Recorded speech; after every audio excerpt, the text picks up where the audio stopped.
1 Samuel. 1 Samuel chapter 1. Now there was a certain man of Ramathaim Zophim of Mount Ephraim, and his name was Elkanah, the son of Jeroham, the son of Elihu, the son of Tohu, the son of Zuph, an Ephrathite. And he had 2 wives. The name of the one was Hannah, and the name of the other Peninnah. And Peninnah had children, but Hannah had no children. And this man went up out of his city yearly to worship and to sacrifice unto the Lord of hosts in Shiloh. And the 2 sons of Eli, Hophni and Phinehas, the priests of the Lord, were there. And when the time was that Elkanah offered, he gave to Peninnah his wife, and to all her sons and her daughters, portions. But unto Hannah he gave a worthy portion, for he loved Hannah, but the Lord had shut up her womb. And her adversary also provoked her sore, for to make her fret, because the Lord had shut up her womb. And as he did so year by year, when she went up to the house of the Lord, so she provoked her. Therefore she wept, and did not eat. Then said Elkanah her husband to her, Hannah, why weepest thou? And why eatest thou not? And why is thy heart grieved? Am not I better to thee than 10 sons? So Hannah rose up after they had eaten in Shiloh, and after they had drunk. Now Eli the priest sat upon a seat by a post of the temple of the Lord. And she was in bitterness of soul, and prayed unto the Lord, and wept sore. And she vowed a vow, and said, O Lord of hosts, if thou wilt indeed look on the affliction of thine handmaid, and remember me, and not forget thine handmaid, but wilt give unto thine handmaid a man-child, then I will give him unto the Lord all the days of his life, and there shall no razor come upon his head. And it came to pass, as she continued praying before the Lord, that Eli marked her mouth. Now Hannah, she spake in her heart. Only her lips moved, but her voice was not heard. Therefore Eli thought she had been drunken. And Eli said unto her, How long wilt thou be drunken? Put away thy wine from thee. And Hannah answered and said, No, my Lord, I am a woman of a sorrowful spirit. I have drunk neither wine nor strong drink, but have poured out my soul before the Lord. Count not thine handmaid for a daughter of Belial, for out of the abundance of my complaint and grief have I spoken hitherto. Then Eli answered and said, Go in peace, and the God of Israel grant thee thy petition that thou hast asked of him. And she said, Let thine handmaid find grace in thy sight. So the woman went her way and did eat, and her countenance was no more sad. And they rose up in the morning early and worshipped before the Lord, and returned and came to their house to Ramah. And Elkanah knew Hannah his wife, and the Lord remembered her. Wherefore it came to pass, when the time was come about after Hannah had conceived, that she bare a son, and called his name Samuel, saying, Because I have asked him of the Lord. And the man Elkanah and all his house went up to offer unto the Lord the yearly sacrifice and his vow. But Hannah went not up, for she said unto her husband, I will not go up until the child be weaned, and then I will bring him, that he may appear before the Lord, and there abide forever. And Elkanah her husband said unto her, Do what seemeth thee good. Tarry until thou have weaned him. Only the Lord established his word. So the woman abode and gave her son suck until she weaned him. And when she had weaned him, she took him up with her, with 3 bullocks, and 1 ephah of flour, and a bottle of wine, and brought him unto the house of the Lord in Shiloh, and the child was young. And they slew a bullock, and brought the child to Eli. And she said, O my Lord, as thy soul liveth, my Lord, I am the woman that stood by thee here praying unto the Lord. For this child I prayed, and the Lord hath given me my petition which I asked of him. Therefore also I have lent him to the Lord.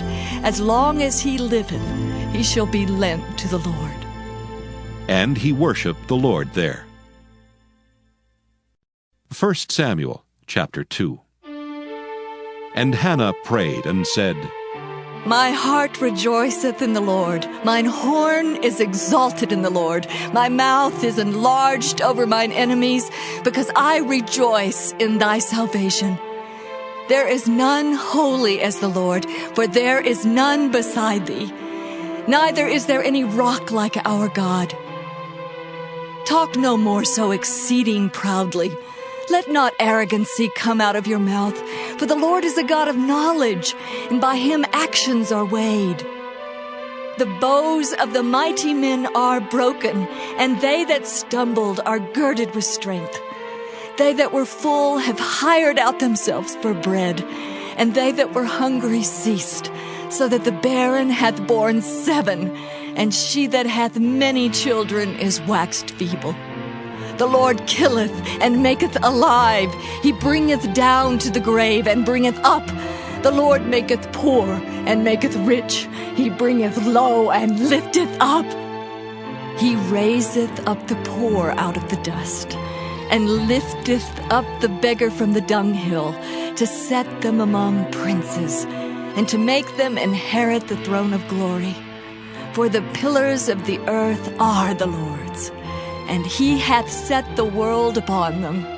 He will keep the feet of his saints, and the wicked shall be silent in darkness, for by strength shall no man prevail. The adversaries of the Lord shall be broken to pieces. Out of heaven shall he thunder upon them.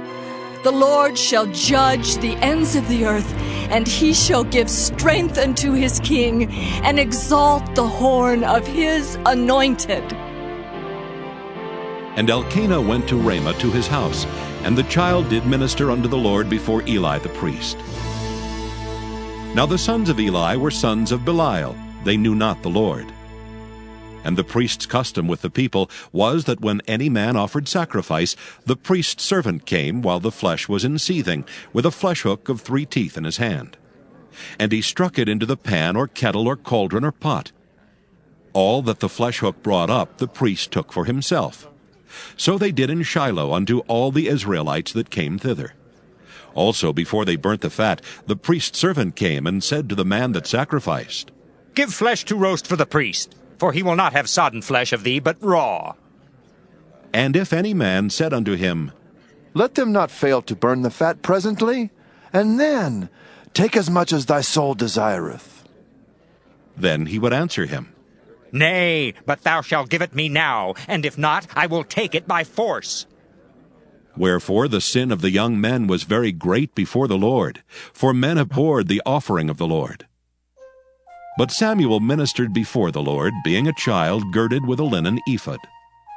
Moreover, his mother made him a little coat, and brought it to him from year to year when she came up with her husband to offer the yearly sacrifice. And Eli blessed Elkanah and his wife, and said, The Lord give thee seed of this woman for the loan which is lent to the Lord. And they went unto their own home. And the Lord visited Hannah so that she conceived, and bare 3 sons and 2 daughters. And the child Samuel grew before the Lord.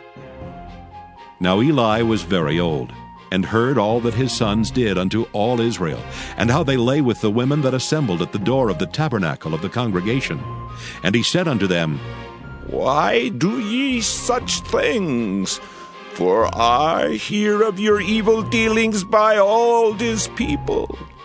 Nay, my sons, for it is no good report that I hear. Ye make the Lord's people to transgress. If one man sin against another, the judge shall judge him. But if a man sin against the Lord, who shall entreat for him? Notwithstanding they hearkened not unto the voice of their father, because the Lord would slay them. And the child Samuel grew on, and was in favor both with the Lord and also with men. And there came a man of God unto Eli, and said unto him, Thus saith the Lord, Did I plainly appear unto the house of thy father, when they were in Egypt in Pharaoh's house? And did I choose him out of all the tribes of Israel to be my priest, to offer upon mine altar, to burn incense, to to wear an ephod before me? And did I give unto the house of thy father all the offerings made by fire of the children of Israel? Wherefore kick ye at my sacrifice and at mine offering, which I have commanded in my habitation? And honorest thy sons above me, to make yourselves fat with the chiefest of all the offerings of Israel my people? Wherefore the Lord God of Israel saith, I said indeed that thy house and the house of thy father should walk before me forever. But now the Lord saith, Be it far from me, for them that honor me I will honor, and they that despise me shall be lightly esteemed. Behold, the days come that I will cut off thine arm, and the arm of thy father's house, that there shall not be an old man in thine house. And thou shalt see an enemy in my habitation, in all the wealth which God shall give Israel, and there shall not be an old man in thine house forever. And the man of thine, whom I shall not cut off from mine altar, shall be to consume thine eyes, and to grieve thine heart. And all the increase of thine house shall die in the flower of their age. And this shall be a sign unto thee, that shall come upon thy sons, on Hophni and Phinehas. In one day they shall die, both of them. And I will raise me up a faithful priest, that shall do according to that which is in mine heart and in my mind.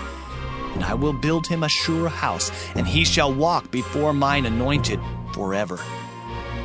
And it shall come to pass that every one that is left in thine house shall come and crouch to him for a piece of silver and a morsel of bread, and shall say, Put me, I pray thee, into one of the priest's offices, that I may eat a piece of bread. 1 Samuel chapter 3. And the child Samuel ministered unto the Lord before Eli. And the word of the Lord was precious in those days. There was no open vision. And it came to pass at that time, when Eli was laid down in his place, and his eyes began to wax dim, that he could not see. And ere the lamp of God went out in the temple of the Lord, where the ark of God was, and Samuel was laid down to sleep, that the Lord called, Samuel. And he answered, Here am I. And he ran unto Eli and said, Here am I, for thou calledst me. And he said, I called not. Lie down again. And he went and lay down. And the Lord called yet again, Samuel. And Samuel arose and went to Eli and said, Here am I, for thou didst call me. And he answered, I called not, my son. Lie down again. Now Samuel did not yet know the Lord, neither was the word of the Lord yet revealed unto him. And the Lord called Samuel again the third time. And he arose and went to Eli and said, Here am I, for thou didst call me. And Eli perceived that the Lord had called the child. Therefore Eli said unto Samuel, Go, lie down, and it shall be, if he call thee, that thou shalt say, Speak, Lord, for thy servant heareth. So Samuel went and lay down in his place. And the Lord came and stood and called as at other times, Samuel. Samuel. Then Samuel answered, Speak, for thy servant heareth. And the Lord said to Samuel, Behold, I will do a thing in Israel, at which both the ears of every one that heareth it shall tingle. In that day I will perform against Eli all things which I have spoken concerning his house. When I begin, I will also make an end. For I have told him that I will judge his house forever for the iniquity which he knoweth, because his sons made themselves vile, and he restrained them not. And therefore I have sworn unto the house of Eli, that the iniquity of Eli's house shall not be purged with sacrifice nor offering forever. And Samuel lay until the morning, and opened the doors of the house of the Lord. And Samuel feared to show Eli the vision. Then Eli called Samuel and said, Samuel, my son. And he answered, Here am I. and he said, What is the thing that the Lord hath said unto thee? I pray thee, hide it not from me. God do so to thee, and more also, if thou hide anything from me of all the things that he said unto thee. And Samuel told him every whit, and hid nothing from him. And he said, It is the Lord. Let him do what seemeth him good. And Samuel grew, and the Lord was with him, and did let none of his words fall to the ground. And all Israel, from Dan even to Beersheba, knew that Samuel was established to be a prophet of the Lord. And the Lord appeared again in Shiloh, for the Lord revealed himself to Samuel in Shiloh by the word of the Lord. 1 Samuel chapter 4.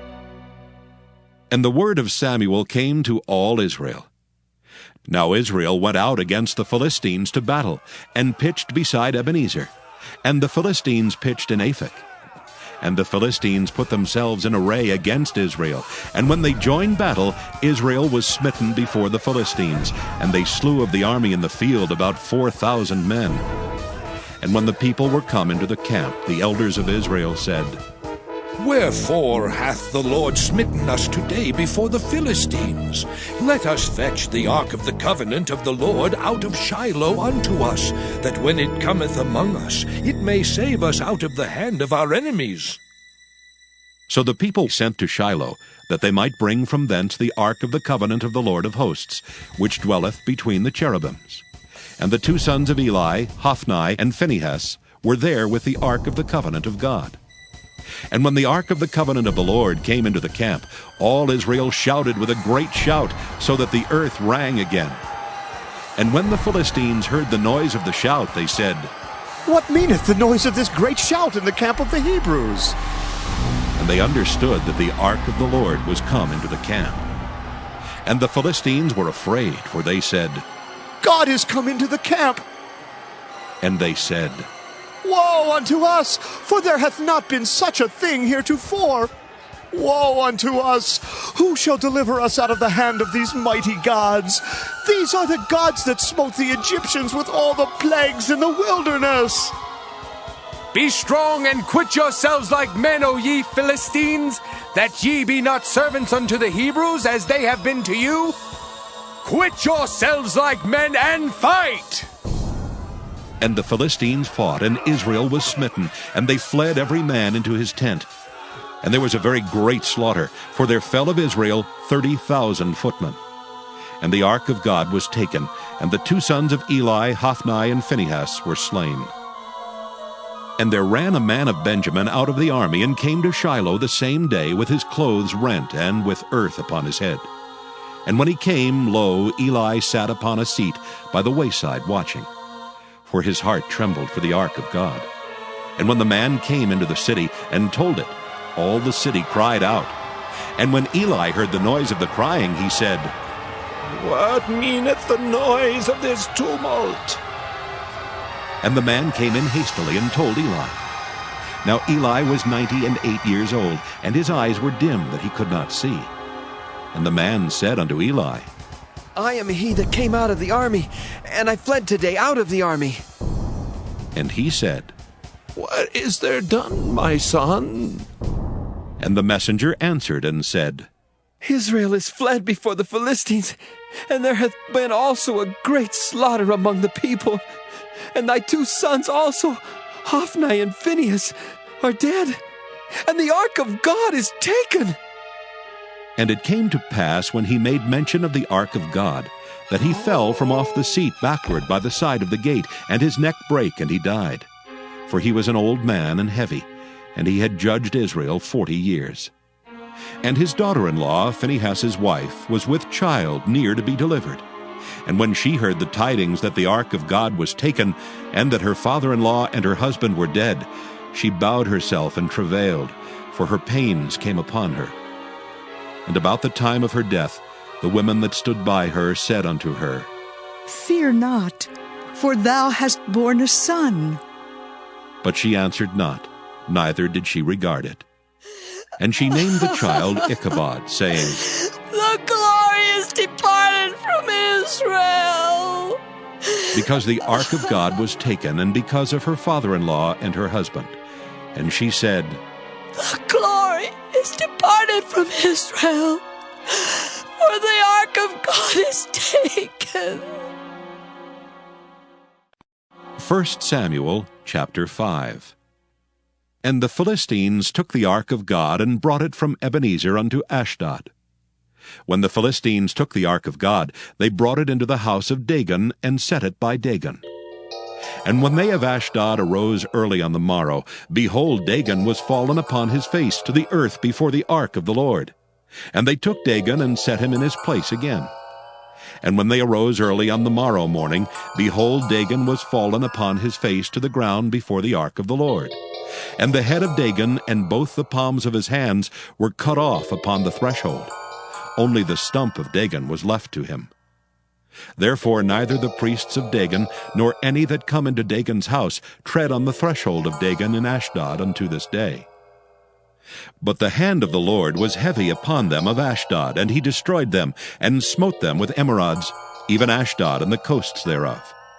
And when the men of Ashdod saw that it was so, they said, The ark of the God of Israel shall not abide with us, for his hand is sore upon us, and upon Dagon our God. They sent therefore and gathered all the lords of the Philistines unto them, and said, What shall we do with the ark of the God of Israel? And they answered, Let the ark of the God of Israel be carried about unto Gath. And they carried the ark of the God of Israel about thither. And it was so that after they had carried it about, the hand of the Lord was against the city with a very great destruction. And he smote the men of the city, both small and great, and they had emerods in their secret parts. Therefore they sent the ark of God to Ekron. And it came to pass, as the ark of God came to Ekron, that the Ekronites cried out, saying, They have brought about the ark of the God of Israel to us, to slay us and our people. So they sent and gathered together all the lords of the Philistines, and said, Send away the ark of the God of Israel, and let it go again to his own place, that it slay us not and our people. For there was a deadly destruction throughout all the city. The hand of God was very heavy there. And the men that died not were smitten with the emerods, and the cry of the city went up to heaven. 1 Samuel chapter 6.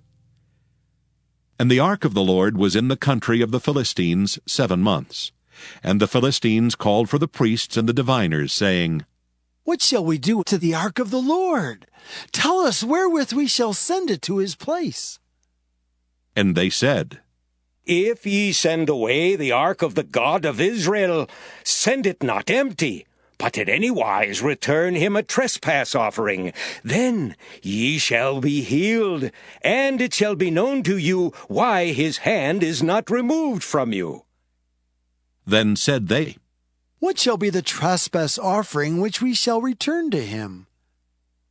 They answered, 5 golden emerods, and 5 golden mice, according to the number of the lords of the Philistines. For 1 plague was on you all, and on your lords.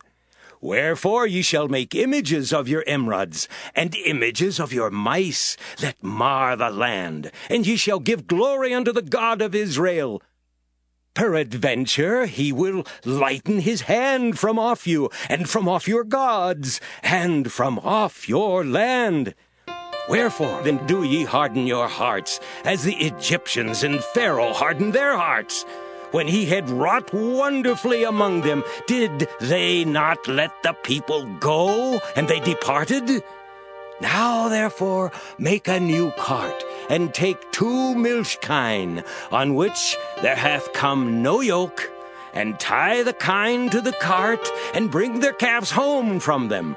And take the ark of the Lord, and lay it upon the cart, and put the jewels of gold which ye return him for a trespass offering in a coffer by the side thereof, and send it away that it may go.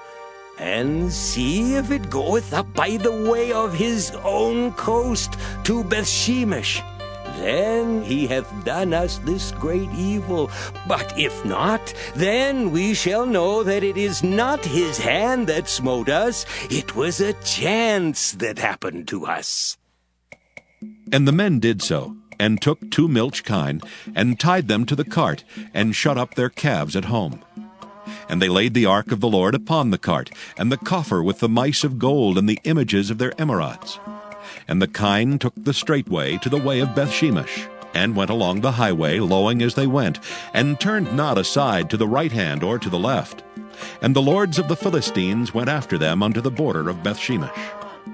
And they of Bethshemesh were reaping their wheat harvest in the valley.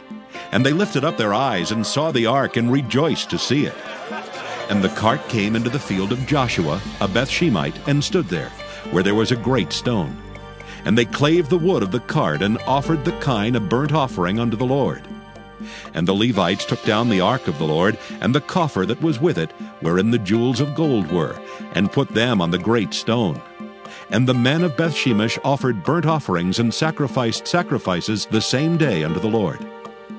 And when the 5 lords of the Philistines had seen it, they returned to Ekron the same day. And these are the golden emerods which the Philistines returned for a trespass offering unto the Lord. For Ashdod 1, for Gaza 1, for Askelon 1, for Gath 1, for Ekron 1. And the golden mice, according to the number of all the cities of the Philistines, belonging to the 5 lords, both of fenced cities and of country villages, even unto the great stone of Abel, whereon they set down the ark of the Lord, which stone remaineth unto this day in the field of Joshua the Bethshemite. And he smote the men of Bethshemesh, because they had looked into the ark of the Lord. Even he smote of the people 50,060 men. And the people lamented, because the Lord had smitten many of the people with a great slaughter. And the men of Bethshemesh said, Who is able to stand before this holy Lord God, and to whom shall he go up from us? And they sent messengers to the inhabitants of Kirjath-jearim, saying, The Philistines have brought again the ark of the Lord. Come ye down, and fetch it up to you. 1 Samuel chapter 7. And the men of Kirjath-jearim came and fetched up the ark of the Lord, and brought it into the house of Abinadab in the hill, and sanctified Eleazar his son to keep the ark of the Lord. And it came to pass, while the ark abode in Kirjath-jearim, that the time was long, for it was 20 years, and all the house of Israel lamented after the Lord. And Samuel spake unto all the house of Israel, saying, If ye do return unto the Lord with all your hearts, then put away the strange gods and Ashtaroth from among you, and prepare your hearts unto the Lord, and serve him only, and he will deliver you out of the hand of the Philistines. Then the children of Israel did put away Baalim and Ashtaroth, and served the Lord only. And Samuel said, Gather all Israel to Mizpah, and I will pray for you unto the Lord. And they gathered together to Mizpah, and drew water, and poured it out before the Lord, and fasted on that day, and said there, We have sinned against the Lord. And Samuel judged the children of Israel in Mizpah. And when the Philistines heard that the children of Israel were gathered together to Mizpah, the lords of the Philistines went up against Israel. And when the children of Israel heard it, they were afraid of the Philistines. And the children of Israel said to Samuel, Cease not to cry unto the Lord our God for us, that he will save us out of the hand of the Philistines.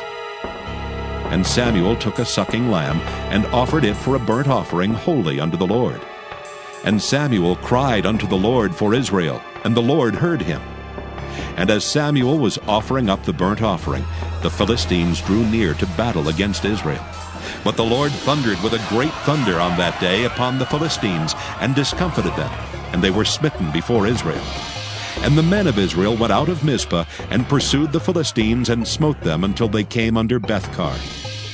Then Samuel took a stone, and set it between Mizpah and Shen, and called the name of it Ebenezer, saying, Hitherto hath the Lord helped us. So the Philistines were subdued, and they came no more into the coast of Israel. And the hand of the Lord was against the Philistines all the days of Samuel. And the cities which the Philistines had taken from Israel were restored to Israel, from Ekron even unto Gath. And the coasts thereof did Israel deliver out of the hands of the Philistines. And there was peace between Israel and the Amorites. And Samuel judged Israel all the days of his life. And he went from year to year in circuit to Bethel and Gilgal and Mizpah, and judged Israel in all those places. And his return was to Ramah, for there was his house. And there he judged Israel, and there he built an altar unto the Lord. 1 Samuel chapter 8. And it came to pass, when Samuel was old, that he made his sons judges over Israel. Now the name of his firstborn was Joel, and the name of his second Abiah. They were judges in Beersheba. And his sons walked not in his ways, but turned aside after lucre, and took bribes and perverted judgment. Then all the elders of Israel gathered themselves together, and came to Samuel unto Ramah, and said unto him, Behold, thou art old, and thy sons walk not in thy ways. Now make us a king to judge us like all the nations. But the thing displeased Samuel, when they said, Give us a king to judge us. And Samuel prayed unto the Lord. And the Lord said unto Samuel, Hearken unto the voice of the people in all that they say unto thee. For they have not rejected thee, but they have rejected me, that I should not reign over them. According to all the works which they have done since the day that I brought them up out of Egypt, even unto this day, wherewith they have forsaken me and served other gods, so do they also unto thee. Now therefore hearken unto their voice. Howbeit, yet protest solemnly unto them, and show them the manner of the king that shall reign over them. And Samuel told all the words of the Lord unto the people that asked of him a king. And he said, This will be the manner of the king that shall reign over you. He will take your sons, and appoint them for himself, for his chariots, and to be his horsemen, and some shall run before his chariots. And he will appoint him captains over thousands, and captains over 50s, and will set them to ear his ground, and to reap his harvest, and to make his instruments of war, and instruments of his chariots. And he will take your daughters to be confectionaries, and to be cooks, and to be bakers. And he will take your fields, and your vineyards, and your olive yards, even the best of them, and give them to his servants. And he will take the 10th of your seed, and of your vineyards, and give to his officers and to his servants.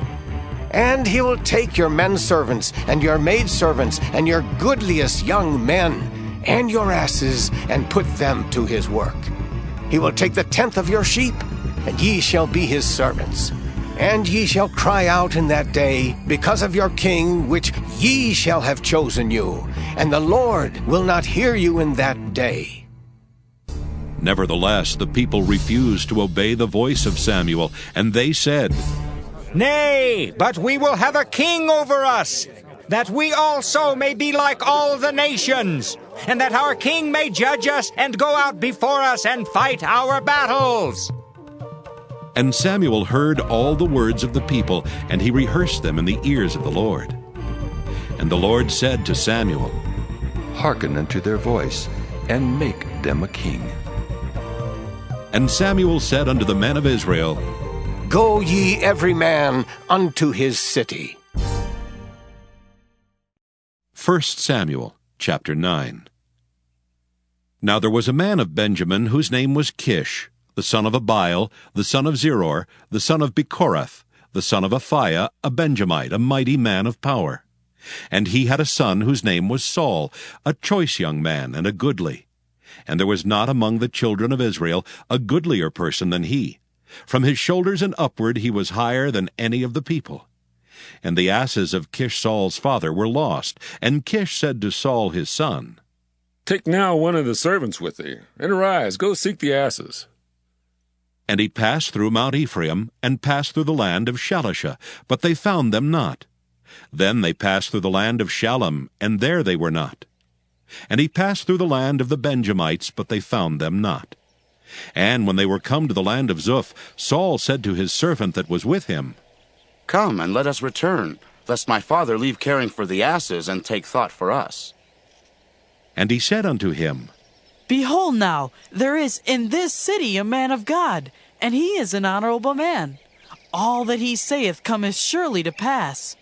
Now let us go thither. Peradventure he can show us our way that we should go. Then said Saul to his servant, But behold, if we go, what shall we bring the man? For the bread is spent in our vessels, and there is not a present to bring to the man of God. What have we? And the servant answered Saul again, and said, Behold, I have here at hand the 4th part of a shekel of silver. That will I give to the man of God, to tell us our way. Beforetime in Israel, when a man went to inquire of God, thus he spake, Come, and let us go to the seer. For he that is now called a prophet was beforetime called a seer. Then Saul said to his servant, Well said. Come, let us go. So they went unto the city where the man of God was. And as they went up the hill to the city, they found young maidens going out to draw water, and said unto them, Is the seer here? And they answered them and said, He is. Behold, he is before you. Make haste now, for he came today to the city. For there is a sacrifice of the people today in the high place. As soon as ye be come into the city, ye shall straightway find him, before he go up to the high place to eat.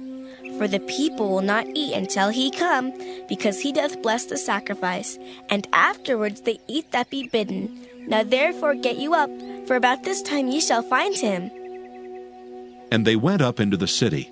And when they were come into the city, behold, Samuel came out against them, for to go up to the high place. Now the Lord had told Samuel in his ear a day before Saul came, saying, Tomorrow about this time I will send thee a man out of the land of Benjamin, and thou shalt anoint him to be captain over my people Israel, that he may save my people out of the hand of the Philistines. For I have looked upon my people, because their cry is come unto me. And when Samuel saw Saul, the Lord said unto him, Behold the man whom I spake to thee of. This same shall reign over my people. Then Saul drew near to Samuel in the gate, and said, Tell me, I pray thee, where the seer's house is. And Samuel answered Saul, and said, I am the seer. Go up before me unto the high place, for ye shall eat with me today, and tomorrow I will let thee go, and will tell thee all that is in thine heart. And as for thine asses that were lost 3 days ago, set not thy mind on them, for they are found. And on whom is all the desire of Israel? Is it not on thee, and on all thy father's house? And Saul answered and said, Am not I a Benjamite, of the smallest of the tribes of Israel? And my family the least of all the families of the tribe of Benjamin. Wherefore then speakest thou so to me? And Samuel took Saul and his servant, and brought them into the parlor, and made them sit in the chiefest place among them that were bidden, which were about 30 persons. And Samuel said unto the cook, Bring the portion which I gave thee, of which I said unto thee, Set it by thee. And the cook took up the shoulder, and that which was upon it, and set it before Saul. And Samuel said, Behold that which is left. Set it before thee, and eat. For unto this time hath it been kept for thee, since I said, I have invited the people. So Saul did eat with Samuel that day. And when they were come down from the high place into the city, Samuel communed with Saul upon the top of the house. And they arose early, and it came to pass about the spring of the day, that Samuel called Saul to the top of the house, saying, Up, that I may send thee away.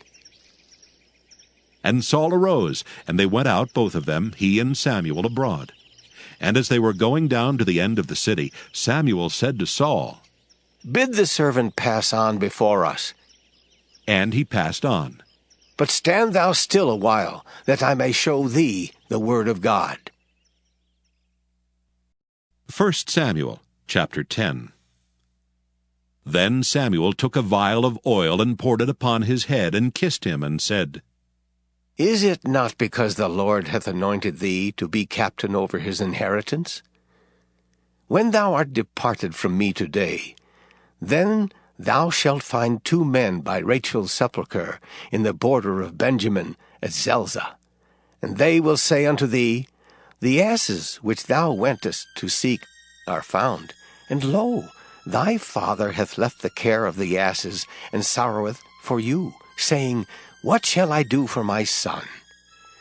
Then shalt thou go on forward from thence, and thou shalt come to the plain of Tabor, and there shall meet thee 3 men going up to God to Bethel, one carrying 3 kids, and another carrying 3 loaves of bread, and another carrying a bottle of wine. And they will salute thee, and give thee 2 loaves of bread, which thou shalt receive of their hands. After that thou shalt come to the hill of God, where is the garrison of the Philistines.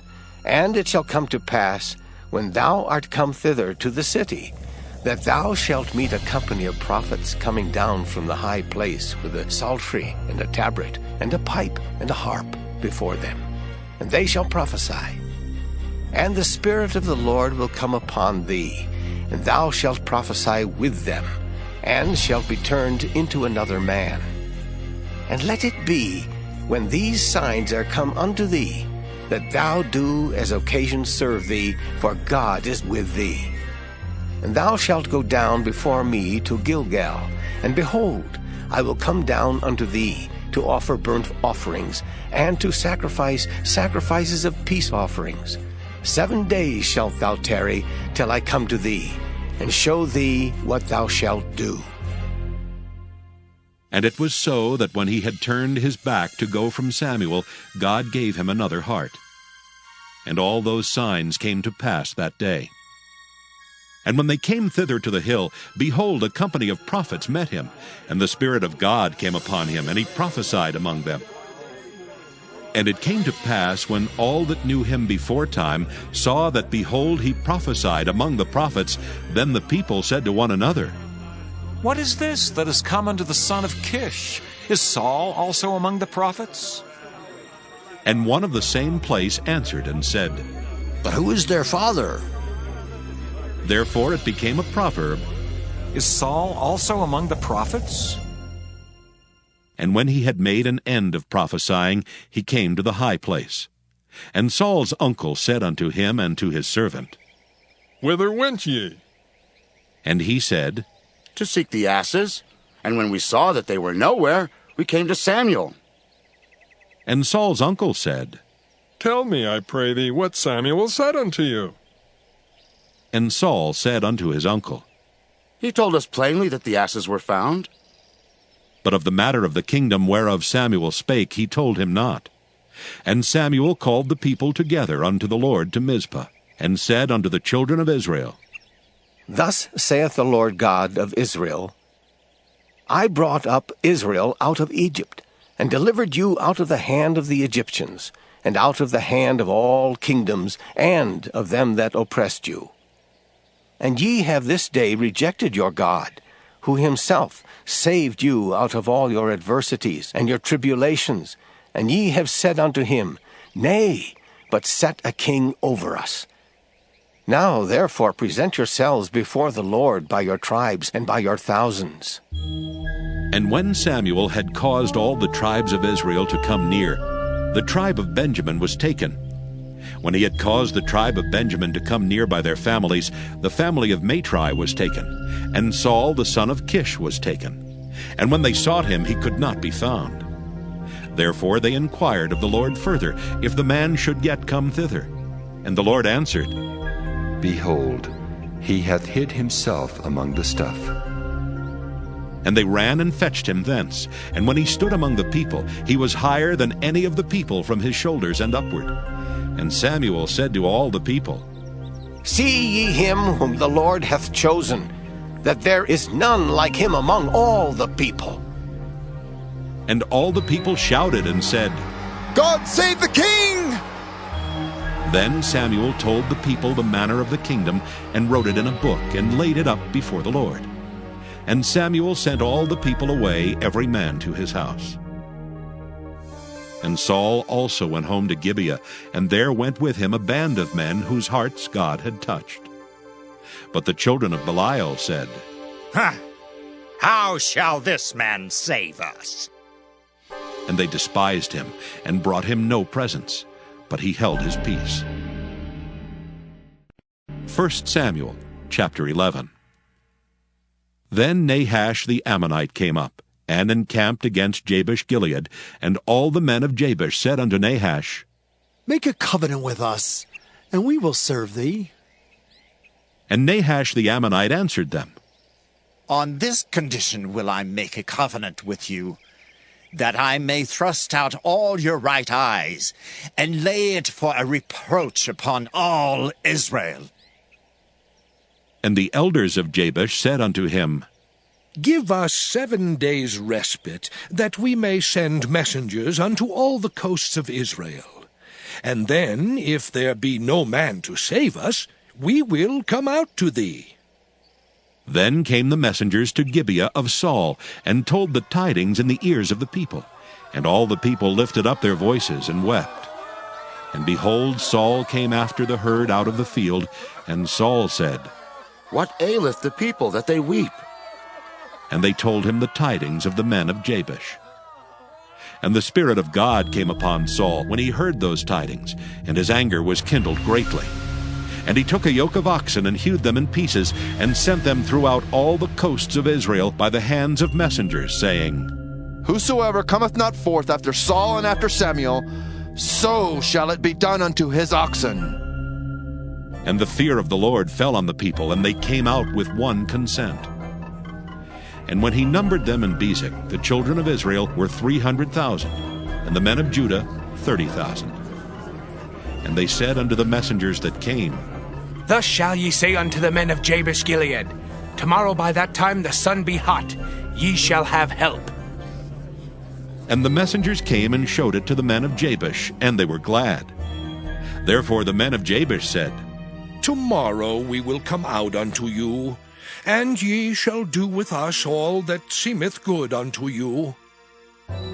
And it was so on the morrow that Saul put the people in 3 companies. And they came into the midst of the host in the morning watch, and slew the Ammonites until the heat of the day. And it came to pass that they which remained were scattered, so that 2 of them were not left together. And the people said unto Samuel, Who is he that said, Shall Saul reign over us? Bring the men, that we may put them to death. And Saul said, There shall not a man be put to death this day. For today the Lord hath wrought salvation in Israel. Then said Samuel to the people, Come, and let us go to Gilgal, and renew the kingdom there. And all the people went to Gilgal, and there they made Saul king before the Lord in Gilgal. And there they sacrificed sacrifices of peace offerings before the Lord. And there Saul and all the men of Israel rejoiced greatly. 1 Samuel chapter 12. And Samuel said unto all Israel, Behold, I have hearkened unto your voice in all that ye said unto me, and have made a king over you. And now, behold, the king walketh before you, and I am old and gray-headed, and behold, my sons are with you, and I have walked before you from my childhood unto this day. Behold, here I am, witness against me before the Lord, and before his anointed. Whose ox have I taken? Or whose ass have I taken? Or whom have I defrauded? Whom have I oppressed? Or of whose hand have I received any bribe to blind mine eyes therewith? And I will restore it you. And they said, Thou hast not defrauded us, nor oppressed us, neither hast thou taken aught of any man's hand. And he said unto them, The Lord is witness against you, and his anointed is witness this day, that ye have not found aught in my hand. And they answered, He is witness. And Samuel said unto the people, It is the Lord that advanced Moses and Aaron, and that brought your fathers up out of the land of Egypt. Now therefore stand still, that I may reason with you before the Lord of all the righteous acts of the Lord, which he did to you and to your fathers. When Jacob was come into Egypt, and your fathers cried unto the Lord, then the Lord sent Moses and Aaron, which brought forth your fathers out of Egypt, and made them dwell in this place. And when they forgat the Lord their God, he sold them into the hand of Sisera, captain of the host of Hazor, and into the hand of the Philistines, and into the hand of the king of Moab. And they fought against them. And they cried unto the Lord, and said, We have sinned, because we have forsaken the Lord, and have served Baalim and Ashtaroth. But now deliver us out of the hand of our enemies, and we will serve thee.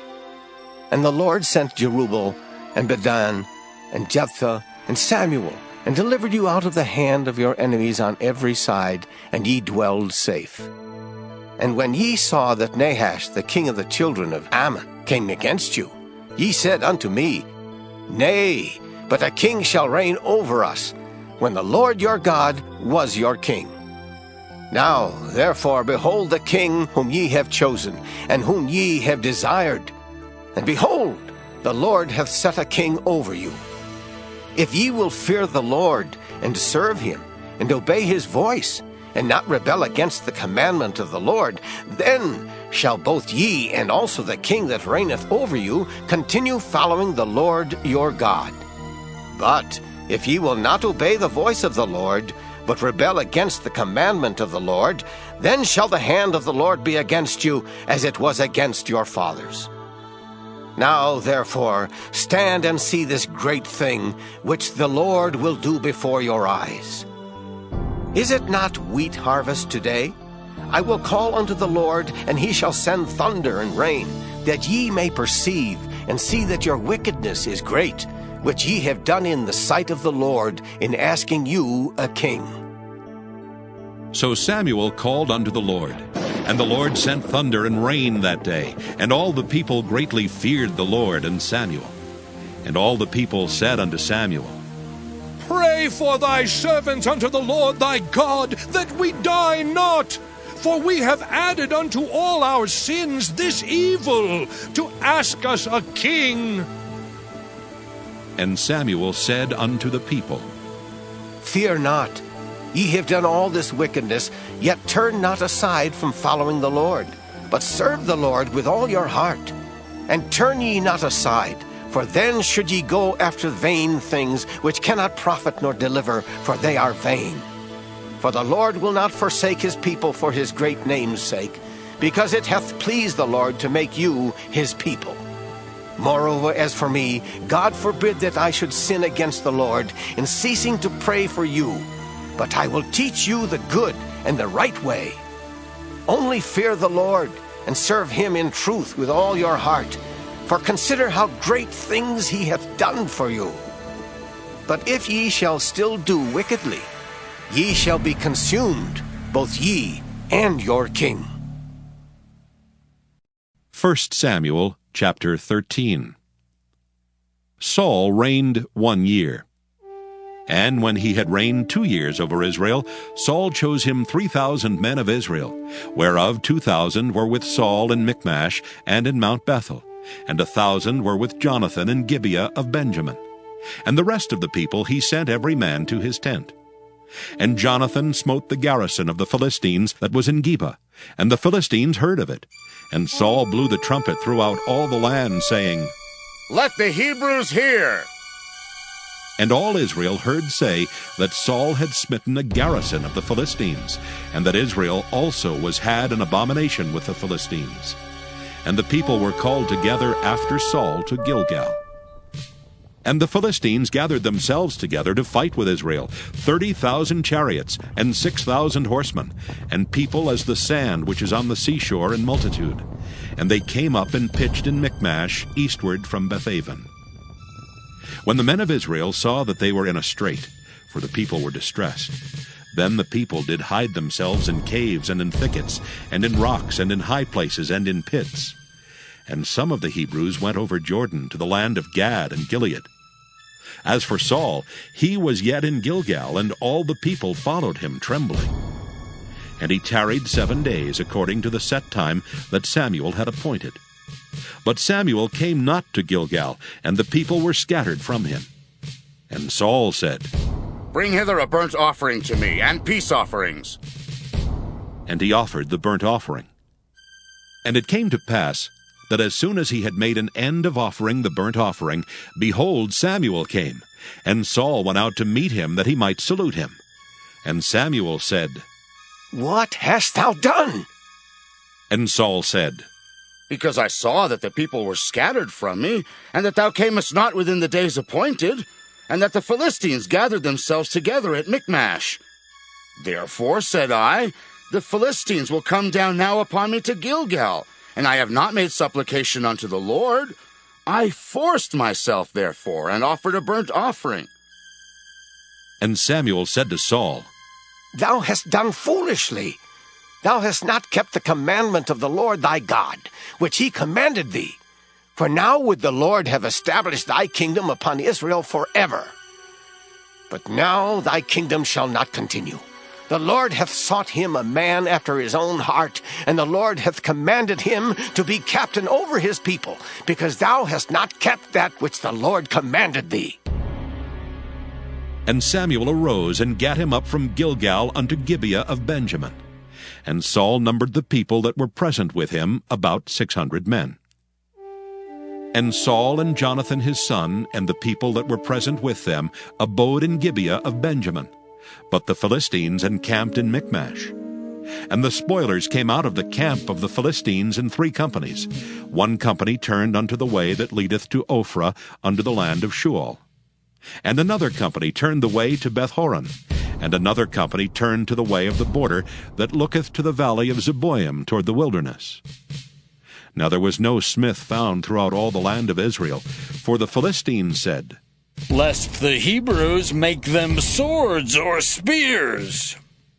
But all the Israelites went down to the Philistines to sharpen every man his share, and his coulter, and his axe, and his mattock. Yet they had a file for the mattocks, and for the coulters, and for the forks, and for the axes, and to sharpen the goads. So it came to pass in the day of battle that there was neither sword nor spear found in the hand of any of the people that were with Saul and Jonathan. But with Saul and with Jonathan his son was there found. And the garrison of the Philistines went out to the passage of Michmash. 1 Samuel chapter 14.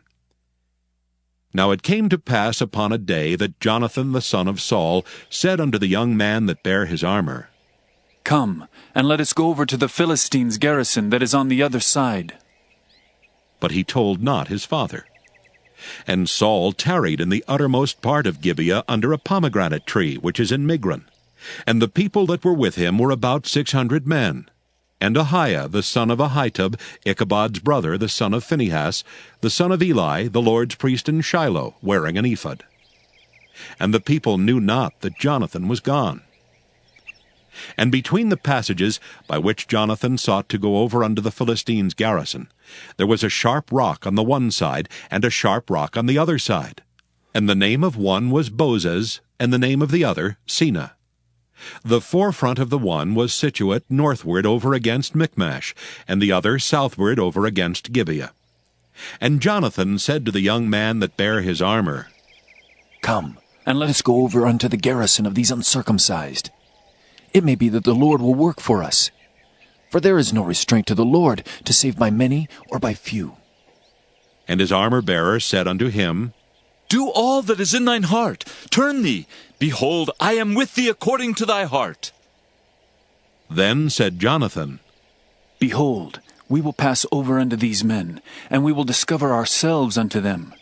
If they say unto us, Tarry until we come to you, then we will stand still in our place, and will not go up unto them. But if they say thus, Come up unto us, then we will go up, for the Lord hath delivered them into our hand, and this shall be a sign unto us. And both of them discovered themselves unto the garrison of the Philistines. And the Philistines said, Behold, the Hebrews come forth out of the holes where they had hid themselves. And the men of the garrison answered Jonathan and his armor-bearer, and said, Come up to us, and we will show you a thing. And Jonathan said unto his armor-bearer, Come up after me, for the Lord hath delivered them into the hand of Israel. And Jonathan climbed up upon his hands and upon his feet, and his armor-bearer after him. And they fell before Jonathan, and his armor-bearer slew after him. And that first slaughter, which Jonathan and his armor-bearer made, was about 20 men, within, as it were, an half acre of land, which a yoke of oxen might plow. And there was trembling in the host, in the field, and among all the people. The garrison and the spoilers, they also trembled, and the earth quaked, so it was a very great trembling. And the watchmen of Saul in Gibeah of Benjamin looked, and behold, the multitude melted away, and they went on beating down one another. Then said Saul unto the people that were with him, Number now, and see who is gone from us. And when they had numbered, behold, Jonathan and his armor-bearer were not there.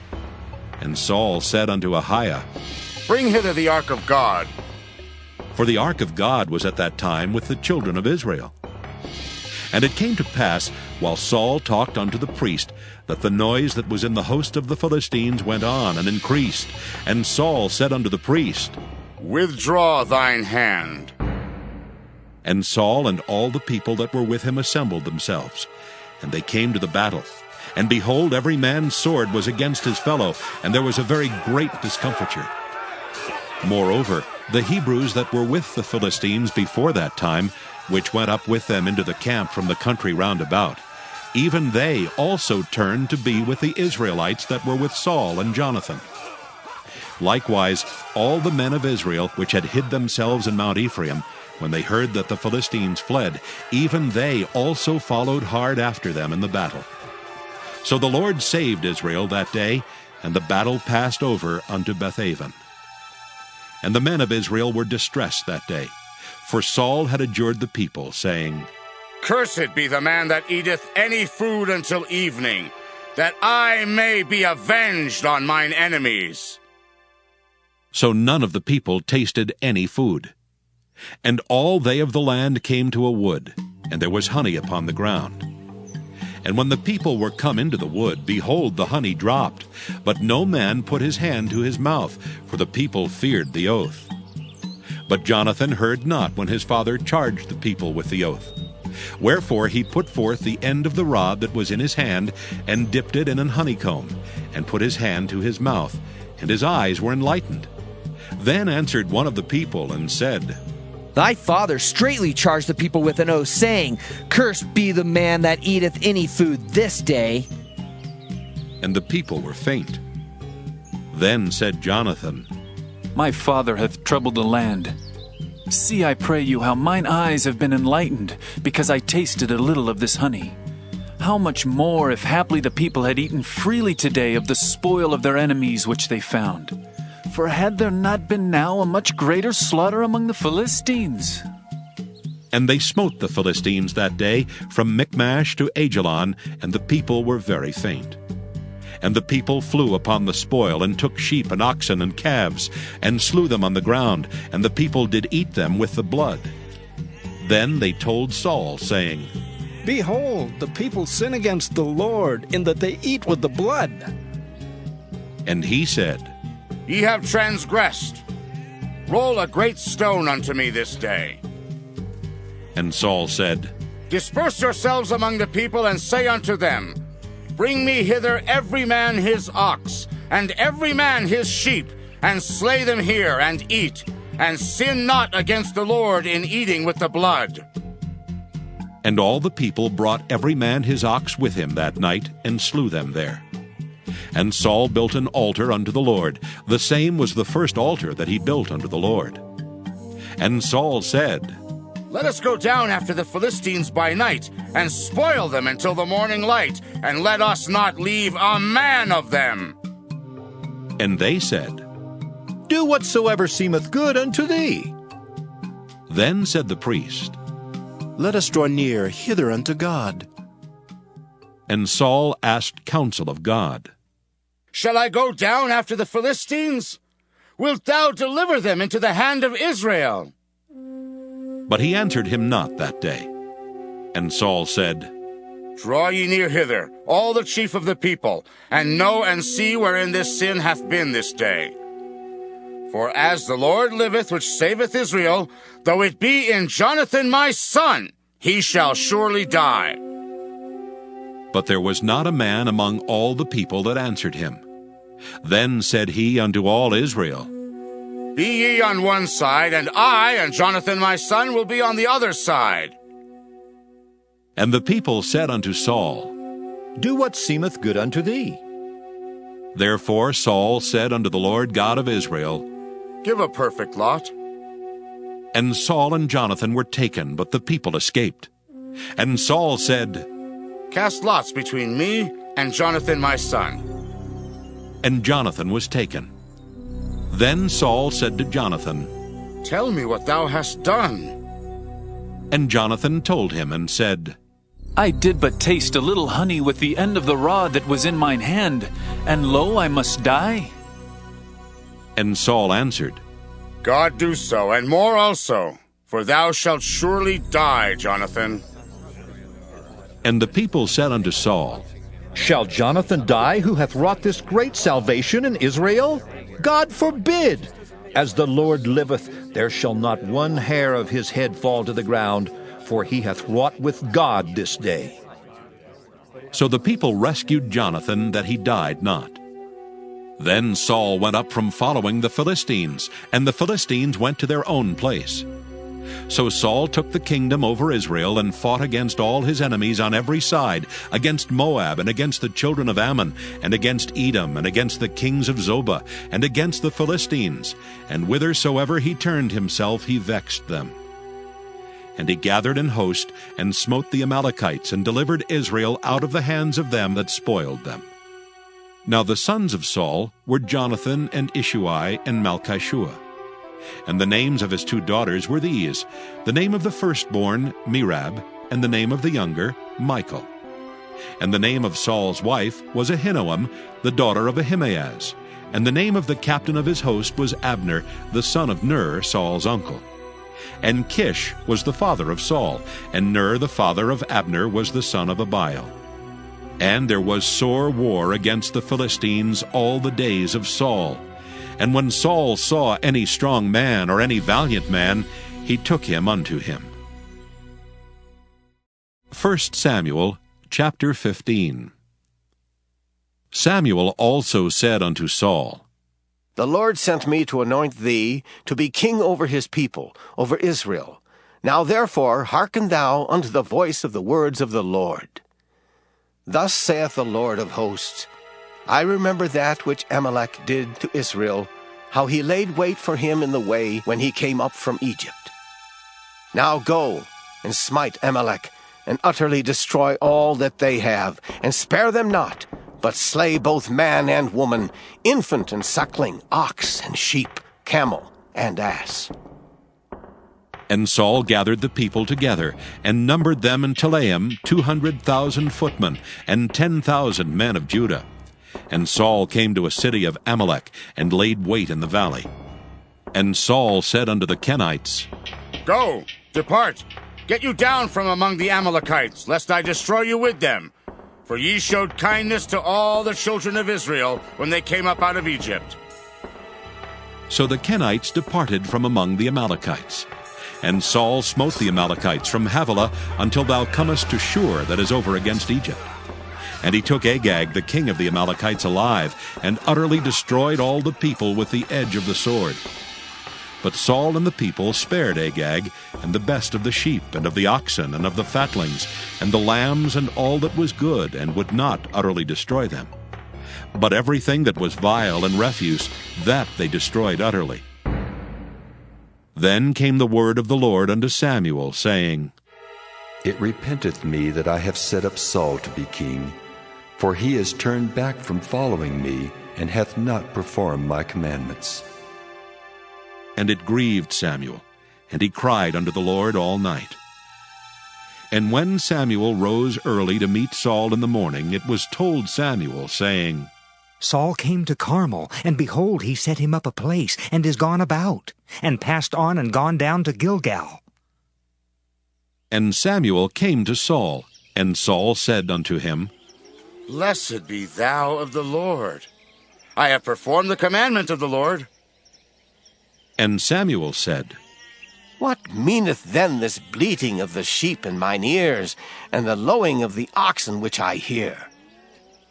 And Saul said, They have brought them from the Amalekites, for the people spared the best of the sheep and of the oxen, to sacrifice unto the Lord thy God, and the rest we have utterly destroyed. Then Samuel said unto Saul, Stay, and I will tell thee what the Lord hath said to me this night. And he said unto him, Say on. And Samuel said, When thou wast little in thine own sight, wast thou not made the head of the tribes of Israel? And the Lord anointed thee king over Israel? And the Lord sent thee on a journey, and said, Go and utterly destroy the sinners, the Amalekites, and fight against them until they be consumed. Wherefore then didst thou not obey the voice of the Lord, but didst fly upon the spoil, and didst evil in the sight of the Lord? And Saul said unto Samuel, Yea, I have obeyed the voice of the Lord, and have gone the way which the Lord sent me, and have brought Agag the king of Amalek, and have utterly destroyed the Amalekites. But the people took of the spoil sheep and oxen, the chief of the things which should have been utterly destroyed, to sacrifice unto the Lord thy God in Gilgal. And Samuel said, Hath the Lord as great delight in burnt offerings and sacrifices as in obeying the voice of the Lord? Behold, to obey is better than sacrifice, and to hearken than the fat of rams. For rebellion is as the sin of witchcraft, and stubbornness is as iniquity and idolatry. Because thou hast rejected the word of the Lord, he hath also rejected thee from being king. And Saul said unto Samuel, I have sinned, for I have transgressed the commandment of the Lord and thy words, because I feared the people and obeyed their voice. Now therefore I pray thee, pardon my sin, and turn again with me that I may worship the Lord. And Samuel said unto Saul, I will not return with thee, for thou hast rejected the word of the Lord, and the Lord hath rejected thee from being king over Israel. And as Samuel turned about to go away, he laid hold upon the skirt of his mantle, and it rent. And Samuel said unto him, The Lord hath rent the kingdom of Israel from thee this day, and hath given it to a neighbor of thine that is better than thou. And also the strength of Israel will not lie nor repent, for he is not a man that he should repent. Then he said, I have sinned. Yet honor me now, I pray thee, before the elders of my people, and before Israel, and turn again with me, that I may worship the Lord thy God. So Samuel turned again after Saul, and Saul worshipped the Lord. Then said Samuel, Bring ye hither to me Agag the king of the Amalekites. And Agag came unto him delicately. And Agag said, Surely the bitterness of death is past. And Samuel said, As thy sword hath made women childless, so shall thy mother be childless among women. And Samuel hewed Agag in pieces before the Lord in Gilgal. Then Samuel went to Ramah, and Saul went up to his house to Gibeah of Saul. And Samuel came no more to see Saul until the day of his death. Nevertheless, Samuel mourned for Saul, and the Lord repented that he had made Saul king over Israel. 1 Samuel chapter 16. And the Lord said unto Samuel, How long wilt thou mourn for Saul, seeing I have rejected him from reigning over Israel? Fill thine horn with oil and go. I will send thee to Jesse the Bethlehemite, for I have provided me a king among his sons. And Samuel said, How can I go? If Saul hear it, he will kill me. And the Lord said, Take an heifer with thee, and say, I am come to sacrifice to the Lord. And call Jesse to the sacrifice. And I will show thee what thou shalt do. And thou shalt anoint unto me him whom I name unto thee. And Samuel did that which the Lord spake, and came to Bethlehem. And the elders of the town trembled at his coming, and said, Comest thou peaceably? And he said, Peaceably. I am come to sacrifice unto the Lord. Sanctify yourselves, and come with me to the sacrifice. And he sanctified Jesse and his sons, and called them to the sacrifice. And it came to pass, when they were come, that he looked on Eliab, and said, Surely the Lord's anointed is before him. But the Lord said unto Samuel, Look not on his countenance, or on the height of his stature, because I have refused him. For the Lord seeth not as man seeth. For man looketh on the outward appearance, but the Lord looketh on the heart. Then Jesse called Abinadab, and made him pass before Samuel, and he said, Neither hath the Lord chosen this. Then Jesse made Shammah to pass by, and he said, Neither hath the Lord chosen this. Again Jesse made 7 of his sons to pass before Samuel. And Samuel said unto Jesse, The Lord hath not chosen these. And Samuel said unto Jesse, Are here all thy children? And he said, There remaineth yet the youngest, and behold, he keepeth the sheep. And Samuel said unto Jesse, Send and fetch him, for we will not sit down till he come hither. And he sent and brought him in. Now he was ruddy, and withal of a beautiful countenance, and goodly to look to. And the Lord said, Arise, anoint him, for this is he. Then Samuel took the horn of oil, and anointed him in the midst of his brethren. And the Spirit of the Lord came upon David from that day forward. So Samuel rose up and went to Ramah. But the Spirit of the Lord departed from Saul, and an evil spirit from the Lord troubled him. And Saul's servants said unto him, Behold now, an evil spirit from God troubleth thee. Let our Lord now command thy servants which are before thee to seek out a man who is a cunning player on an harp. And it shall come to pass, when the evil spirit from God is upon thee, that he shall play with his hand, and thou shalt be well. And Saul said unto his servants, Provide me now a man that can play well, and bring him to me. Then answered one of the servants, and said, Behold, I have seen a son of Jesse the Bethlehemite, that is cunning in playing, and a mighty valiant man, and a man of war, and prudent in matters, and a comely person. And the Lord is with him. Wherefore Saul sent messengers unto Jesse, and said, Send me David thy son, which is with the sheep. And Jesse took an ass laden with bread, and a bottle of wine, and a kid, and sent them by David his son unto Saul. And David came to Saul, and stood before him. And he loved him greatly, and he became his armor-bearer. And Saul sent to Jesse, saying, Let David, I pray thee, stand before me, for he hath found favor in my sight. And it came to pass, when the evil spirit from God was upon Saul, that David took an harp and played with his hand. So Saul was refreshed and was well, and the evil spirit departed from him. 1 Samuel chapter 17. Now the Philistines gathered together their armies to battle, and were gathered together at Shochoh, which belongeth to Judah, and pitched between Shochoh and Azekah in Ephas Dammim.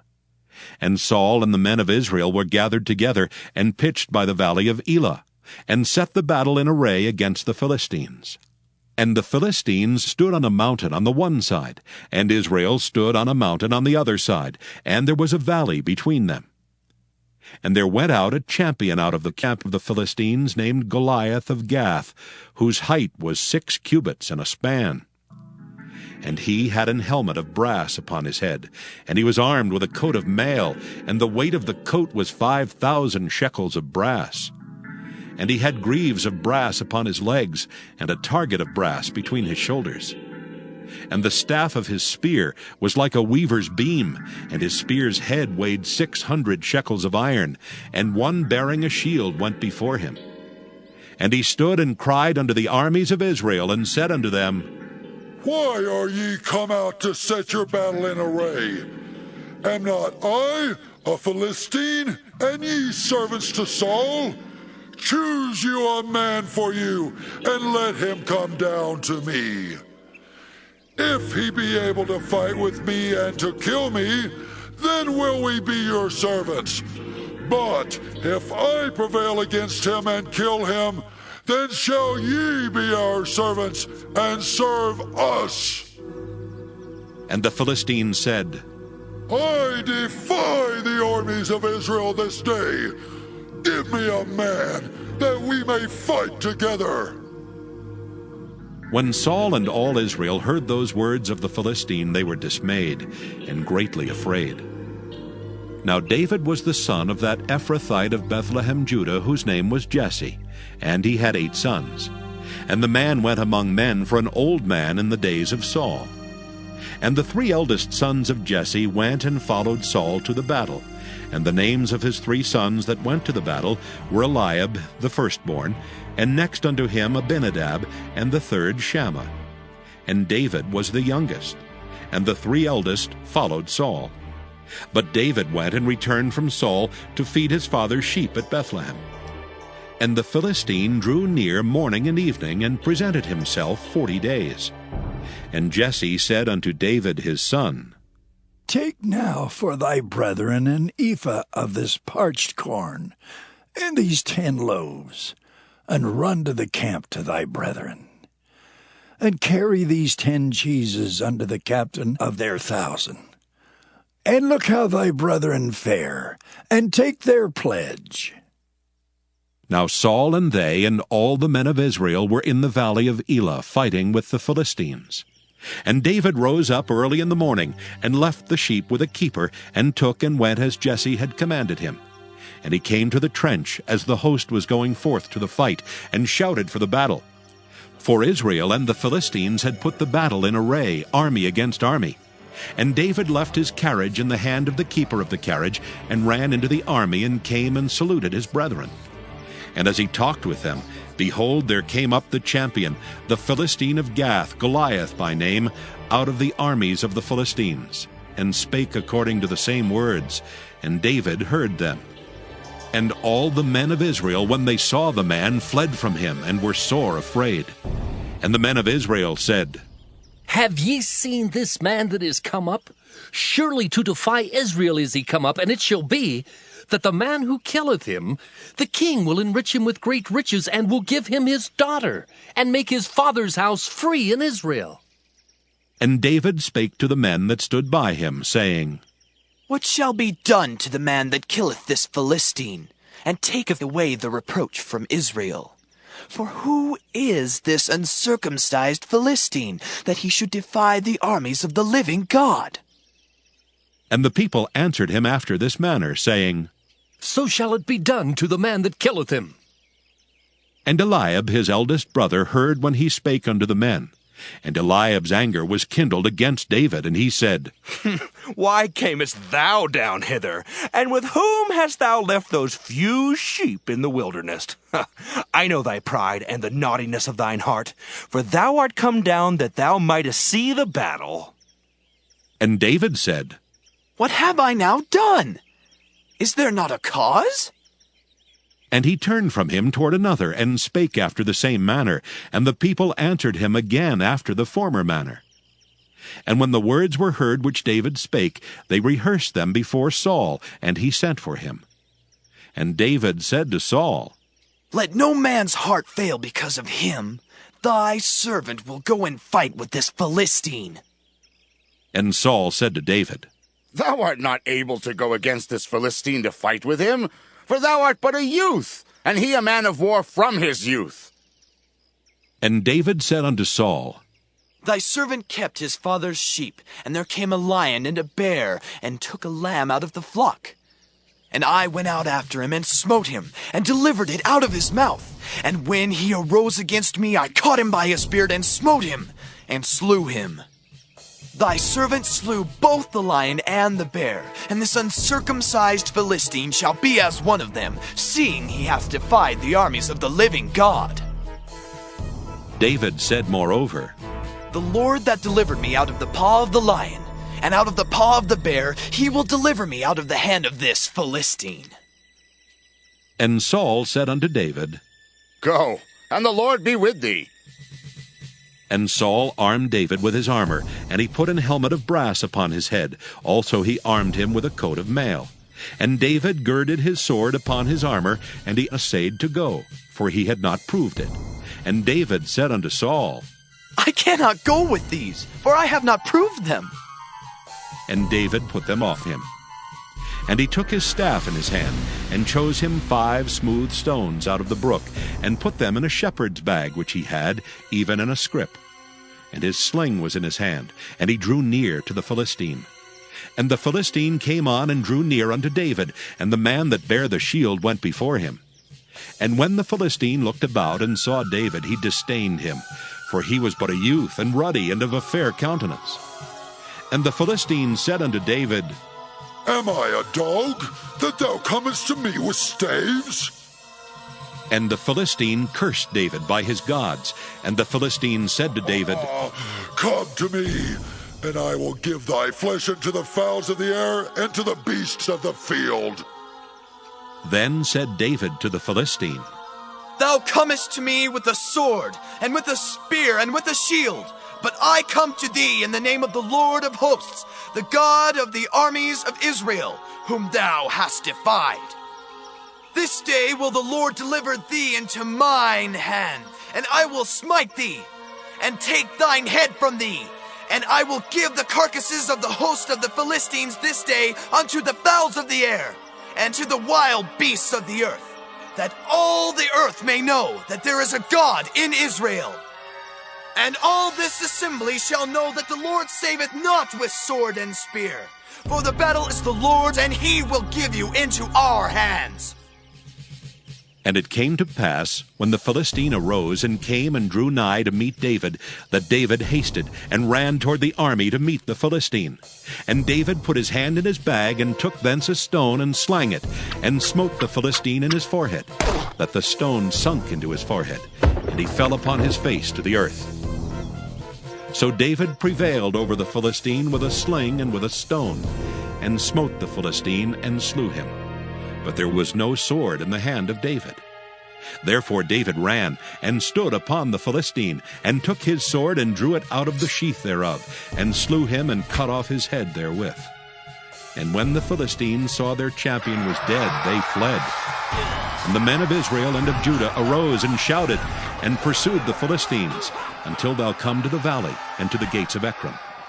And the wounded of the Philistines fell down by the way to Shaaraim, even unto Gath, and unto Ekron. And the children of Israel returned from chasing after the Philistines, and they spoiled their tents. And David took the head of the Philistine, and brought it to Jerusalem, but he put his armor in his tent. And when Saul saw David go forth against the Philistine, he said unto Abner, the captain of the host, Abner, whose son is this youth? And Abner said, As thy soul liveth, O king, I cannot tell. And the king said, Inquire thou whose son the stripling is. And as David returned from the slaughter of the Philistine, Abner took him and brought him before Saul with the head of the Philistine in his hand. And Saul said to him, Whose son art thou, thou young man? And David answered, I am the son of thy servant Jesse, the Bethlehemite. 1 Samuel, chapter 18. And it came to pass, when he had made an end of speaking unto Saul, that the soul of Jonathan was knit with the soul of David, and Jonathan loved him as his own soul. And Saul took him that day, and would let him go no more home to his father's house. Then Jonathan and David made a covenant, because he loved him as his own soul. And Jonathan stripped himself of the robe that was upon him, and gave it to David, and his garments, even to his sword, and to his bow, and to his girdle. And David went out whithersoever Saul sent him, and behaved himself wisely. And Saul set him over the men of war, and he was accepted in the sight of all the people, and also in the sight of Saul's servants. And it came to pass, as they came when David was returned from the slaughter of the Philistine, that the women came out of all cities of Israel, singing and dancing to meet King Saul, with tabrets, with joy, and with instruments of music. And the women answered one another as they played, and said, Saul has killed his thousands, and David his 10,000s. And Saul was very wroth, and the saying displeased him, and he said, They have ascribed unto David 10,000s, and to me they have ascribed but thousands. And what can he have more but the kingdom? And Saul eyed David from that day and forward. And it came to pass on the morrow that the evil spirit from God came upon Saul, and he prophesied in the midst of the house. And David played with his hand as at other times, and there was a javelin in Saul's hand. And Saul cast the javelin, for he said, I will smite David even to the wall with it. And David avoided out of his presence twice. And Saul was afraid of David, because the Lord was with him, and was departed from Saul. Therefore Saul removed him from him, and made him his captain over 1,000, and he went out and came in before the people. And David behaved himself wisely in all his ways, and the Lord was with him. Wherefore, when Saul saw that he behaved himself very wisely, he was afraid of him. But all Israel and Judah loved David, because he went out and came in before them. And Saul said to David, Behold my elder daughter Merab. Her will I give thee to wife. Only be thou valiant for me, and fight the Lord's battles. For Saul said, Let not mine hand be upon him, but let the hand of the Philistines be upon him. And David said unto Saul, Who am I? And what is my life, or my father's family in Israel, that I should be son-in-law to the king? But it came to pass at the time when Merab, Saul's daughter, should have been given to David, that she was given unto Adriel the Maholathite to wife. And Michal, Saul's daughter, loved David, and they told Saul, and the thing pleased him. And Saul said, I will give him her, that she may be a snare to him, and that the hand of the Philistines may be against him. Wherefore Saul said to David, Thou shalt this day be my son-in-law in the one of the twain. And Saul commanded his servants, saying, Commune with David secretly, and say, Behold, the king hath delight in thee, and all his servants love thee. Now therefore be the king's son-in-law. And Saul's servants spake those words in the ears of David. And David said, Seemeth it to you a light thing to be a king's son-in-law, seeing that I am a poor man and lightly esteemed? And the servants of Saul told him, saying, On this manner spake David. And Saul said, Thus shall ye say to David, The king desireth not any dowry, but 100 foreskins of the Philistines, to be avenged of the king's enemies. But Saul thought to make David fall by the hand of the Philistines. And when his servants told David these words, it pleased David well to be the king's son-in-law, and the days were not expired. Wherefore David arose and went, he and his men, and slew of the Philistines 200 men. And David brought their foreskins, and they gave them in full tale to the king, that he might be the king's son-in-law. And Saul gave him Michal his daughter to wife. And Saul saw and knew that the Lord was with David, and that Michal Saul's daughter loved him. And Saul was yet the more afraid of David, and Saul became David's enemy continually. Then the princes of the Philistines went forth, and it came to pass, after they went forth, that David behaved himself more wisely than all the servants of Saul, so that his name was much set by. 1 Samuel chapter 19. And Saul spake to Jonathan his son, and to all his servants, that they should kill David.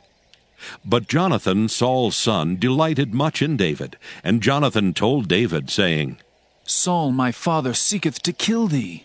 Now therefore I pray thee, take heed to thyself until the morning, and abide in a secret place, and hide thyself. And I will go out and stand beside my father in the field where thou art, and I will commune with my father of thee, and what I see, that I will tell thee. And Jonathan spake good of David unto Saul his father, and said unto him, Let not the king sin against his servant, against David, because he hath not sinned against thee, and because his works have been to thee ward very good.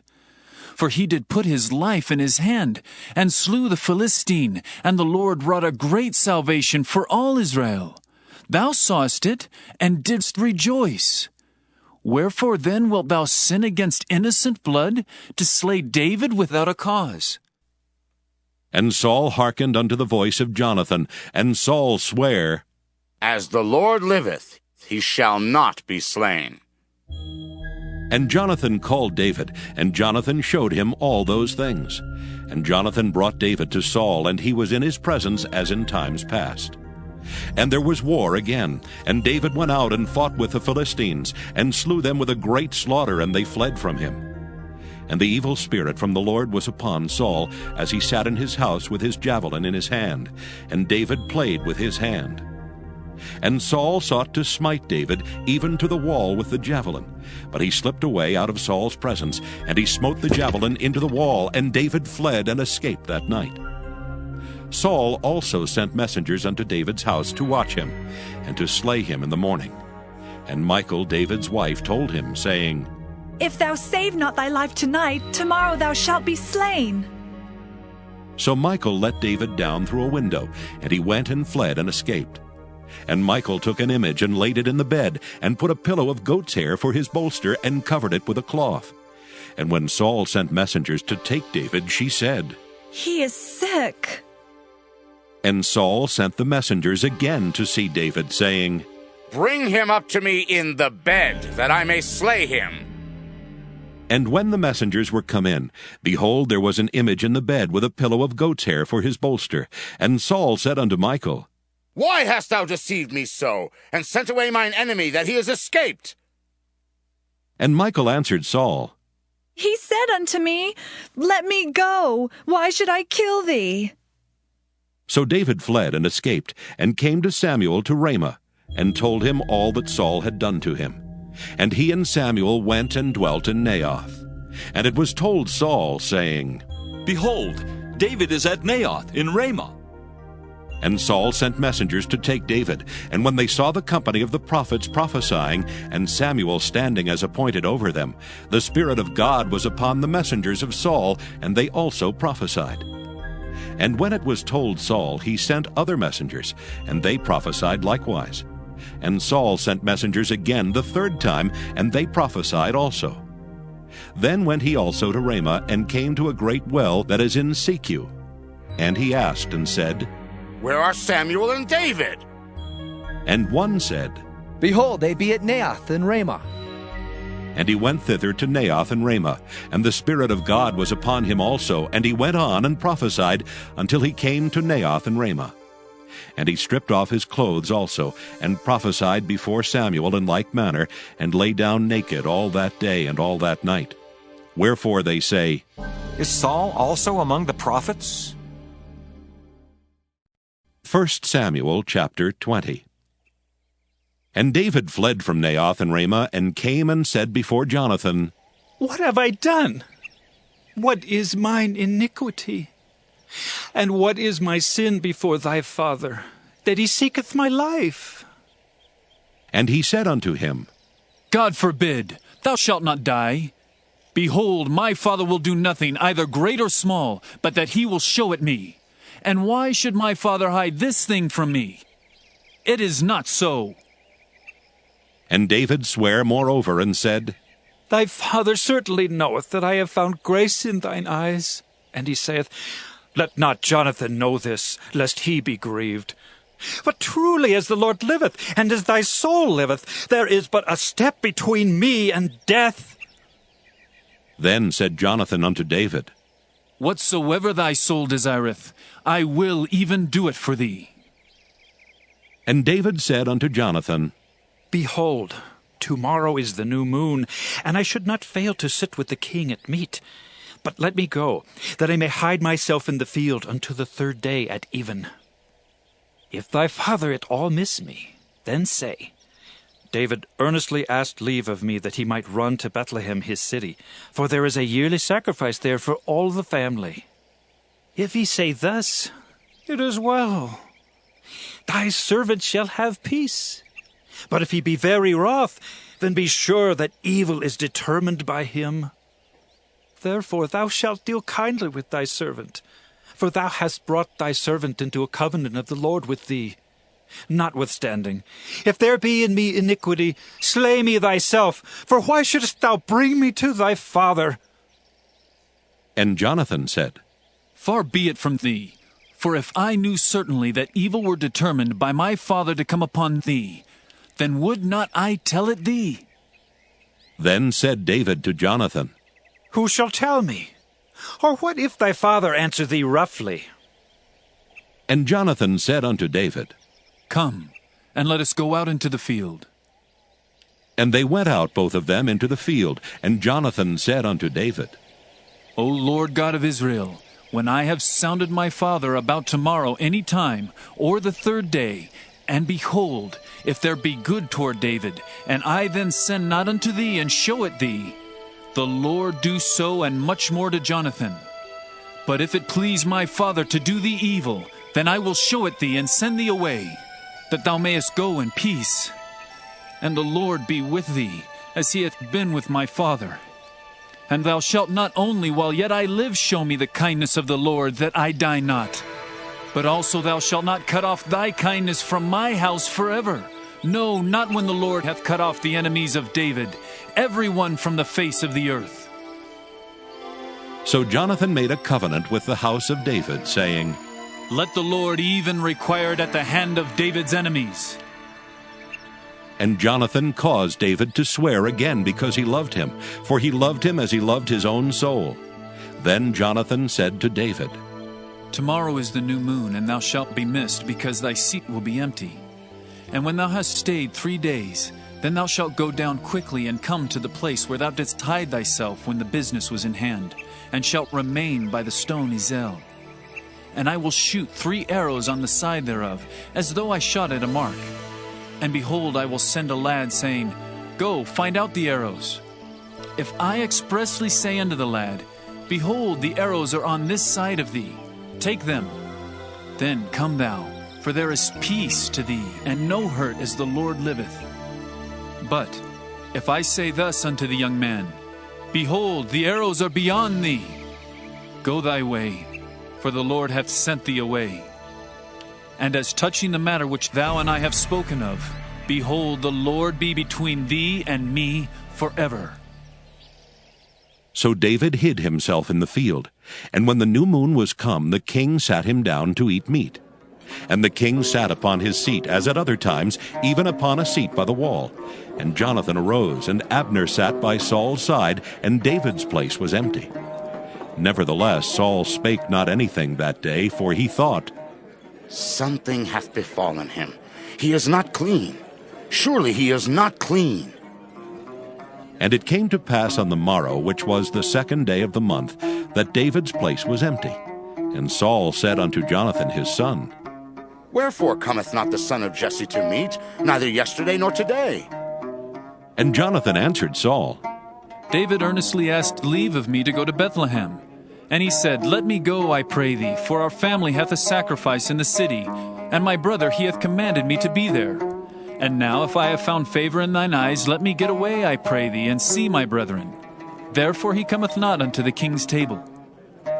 Then Saul's anger was kindled against Jonathan, and he said unto him, Thou son of the perverse, rebellious woman! Do not I know that thou hast chosen the son of Jesse to thine own confusion, and unto the confusion of thy mother's nakedness? For as long as the son of Jesse liveth upon the ground, thou shalt not be established, nor thy kingdom. Wherefore now send and fetch him unto me, for he shall surely die. And Jonathan answered Saul his father, and said unto him, Wherefore shall he be slain? What hath he done? And Saul cast a javelin at him to smite him, whereby Jonathan knew that it was determined of his father to slay David. So Jonathan arose from the table in fierce anger, and did eat no meat the 2nd day of the month. For he was grieved for David, because his father had done him shame.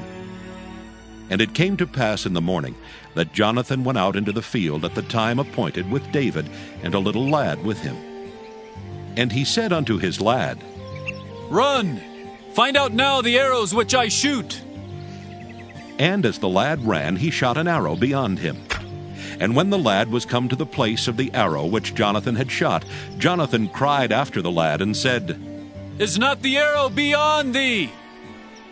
And Jonathan cried after the lad, Make speed, haste, stay not. And Jonathan's lad gathered up the arrows and came to his master. But the lad knew not anything, only Jonathan and David knew the matter. And Jonathan gave his artillery unto his lad, and said unto him, Go, carry them to the city. And as soon as the lad was gone, David arose out of a place toward the south, and fell on his face to the ground, and bowed himself 3 times. And they kissed one another, and wept one with another, until David exceeded. And Jonathan said to David, Go in peace. For as much as we have sworn, both of us, in the name of the Lord, saying, The Lord be between me and thee, and between my seed and thy seed forever. And he arose and departed. And Jonathan went into the city. 1 Samuel chapter 21. Then came David to Nob to Ahimelech the priest. And Ahimelech was afraid at the meeting of David, and said unto him, Why art thou alone, and no men with thee? And David said unto Ahimelech the priest, The king hath commanded me a business, and hath said unto me, Let no man know anything of the business whereabout I send thee, and what I have commanded thee, and I have appointed my servants to such and such a place. Now therefore, what is under thine hand? Give me 5 loaves of bread in mine hand, or what there is present. And the priest answered David, and said, There is no common bread under mine hand, but there is hallowed bread, if the young men have kept themselves at least from women. And David answered the priest, and said unto him, Of a truth, women have been kept from us about these 3 days since I came out, and the vessels of the young men are holy, and the bread is in a manner common, yea, though it were sanctified this day in the vessel. So the priest gave him hallowed bread, for there was no bread there but the showbread that was taken from before the Lord, to put hot bread in the day when it was taken away. Now a certain man of the servants of Saul was there that day, detained before the Lord. And his name was Doeg, an Edomite, the chiefest of the herdmen that belonged to Saul. And David said unto Ahimelech, And is there not here under thine hand spear or sword? For I have neither brought my sword nor my weapons with me, because the king's business required haste. And the priest said, The sword of Goliath the Philistine, whom thou slewest in the valley of Elah, behold, it is here wrapped in a cloth behind the ephod. If thou wilt take that, take it, for there is no other save that here. And David said, There is none like that. Give it me. And David arose and fled that day for fear of Saul, and went to Achish the king of Gath. And the servants of Achish said unto him, Is not this David the king of the land? Did they not sing one to another of him in dances, saying, Saul hath slain his thousands, and David his 10,000s? And David laid up these words in his heart, and was sore afraid of Achish the king of Gath. And he changed his behavior before them, and feigned himself mad in their hands, and scrabbled on the doors of the gate, and let his spittle fall down upon his beard. Then said Achish unto his servants, Lo, ye see the man is mad, wherefore then have ye brought him to me? Have I need of madmen, that ye have brought this fellow to play the madman in my presence? Shall this fellow come into my house? 1 Samuel chapter 22. David therefore departed thence, and escaped to the cave Adullam. And when his brethren and all his father's house heard it, they went down thither to him. And every one that was in distress, and every one that was in debt, and every one that was discontented, gathered themselves unto him, and he became a captain over them. And there were with him about 400 men. And David went thence to Mizpah of Moab, and he said unto the king of Moab, Let my father and my mother, I pray thee, come forth, and be with you, till I know what God will do for me. And he brought them before the king of Moab, and they dwelt with him all the while that David was in the hold. And the prophet Gad said unto David, Abide not in the hold, depart, and get thee into the land of Judah. Then David departed, and came into the forest of Hereth. When Saul heard that David was discovered, and the men that were with him, now Saul abode in Gibeah under a tree in Ramah, having his spear in his hand, and all his servants were standing about him. Then Saul said unto his servants that stood about him, Hear now, ye Benjamites. Will the son of Jesse give every one of you fields and vineyards, and make you all captains of thousands and captains of hundreds? That all of you have conspired against me, and there is none that showeth me that my son hath made a league with the son of Jesse, and there is none of you that is sorry for me, or showeth unto me that my son hath stirred up my servant against me, to lie in wait, as at this day? Then answered Doeg the Edomite, which was set over the servants of Saul, and said, I saw the son of Jesse coming to Nob, to Ahimelech the son of Ahitub, and he inquired of the Lord for him, and gave him victuals, and gave him the sword of Goliath the Philistine. Then the king sent to call Ahimelech the priest, the son of Ahitub, and all his father's house, the priests that were in Nob, and they came all of them to the king. And Saul said, Hear now, thou son of Ahitub. And he answered, Here I am, my lord. And Saul said unto him, Why have ye conspired against me, thou and the son of Jesse, in that thou hast given him bread and a sword, and hast inquired of God for him, that he should rise against me, to lie in wait, as at this day? Then Ahimelech answered the king, and said, And who is so faithful among all thy servants as David, which is the king's son-in-law, and goeth at thy bidding, and is honorable in thine house? Did I then begin to inquire of God for him? Be it far from me. Let not the king impute anything unto his servant, nor to all the house of my father. For thy servant knew nothing of all this, less or more. And the king said, Thou shalt surely die, Ahimelech, thou and all thy father's house. And the king said unto the footmen that stood about him, Turn and slay the priests of the Lord, because their hand also is with David, and because they knew when he fled, and did not show it to me. But the servants of the king would not put forth their hand to fall upon the priests of the Lord. And the king said to Doeg, Turn thou and fall upon the priests. And Doeg the Edomite turned, and he fell upon the priests, and slew on that day 75 persons that did wear a linen ephod. And Nob, the city of the priests, smote he with the edge of the sword both men and women, children and sucklings, and oxen and asses and sheep, with the edge of the sword. And one of the sons of Ahimelech, the son of Ahitub, named Abiathar, escaped and fled after David. And Abiathar showed David that Saul had slain the Lord's priests. And David said unto Abiathar, I knew it that day, when Doeg the Edomite was there, that he would surely tell Saul, I have occasioned the death of all the persons of thy father's house. Abide thou with me. Fear not, for he that seeketh my life seeketh thy life, but with me thou shalt be in safeguard. 1 Samuel chapter 23. Then they told David, saying, Behold, the Philistines fight against Keilah, and they rob the threshing floors. Therefore David inquired of the Lord, saying, Shall I go and smite these Philistines?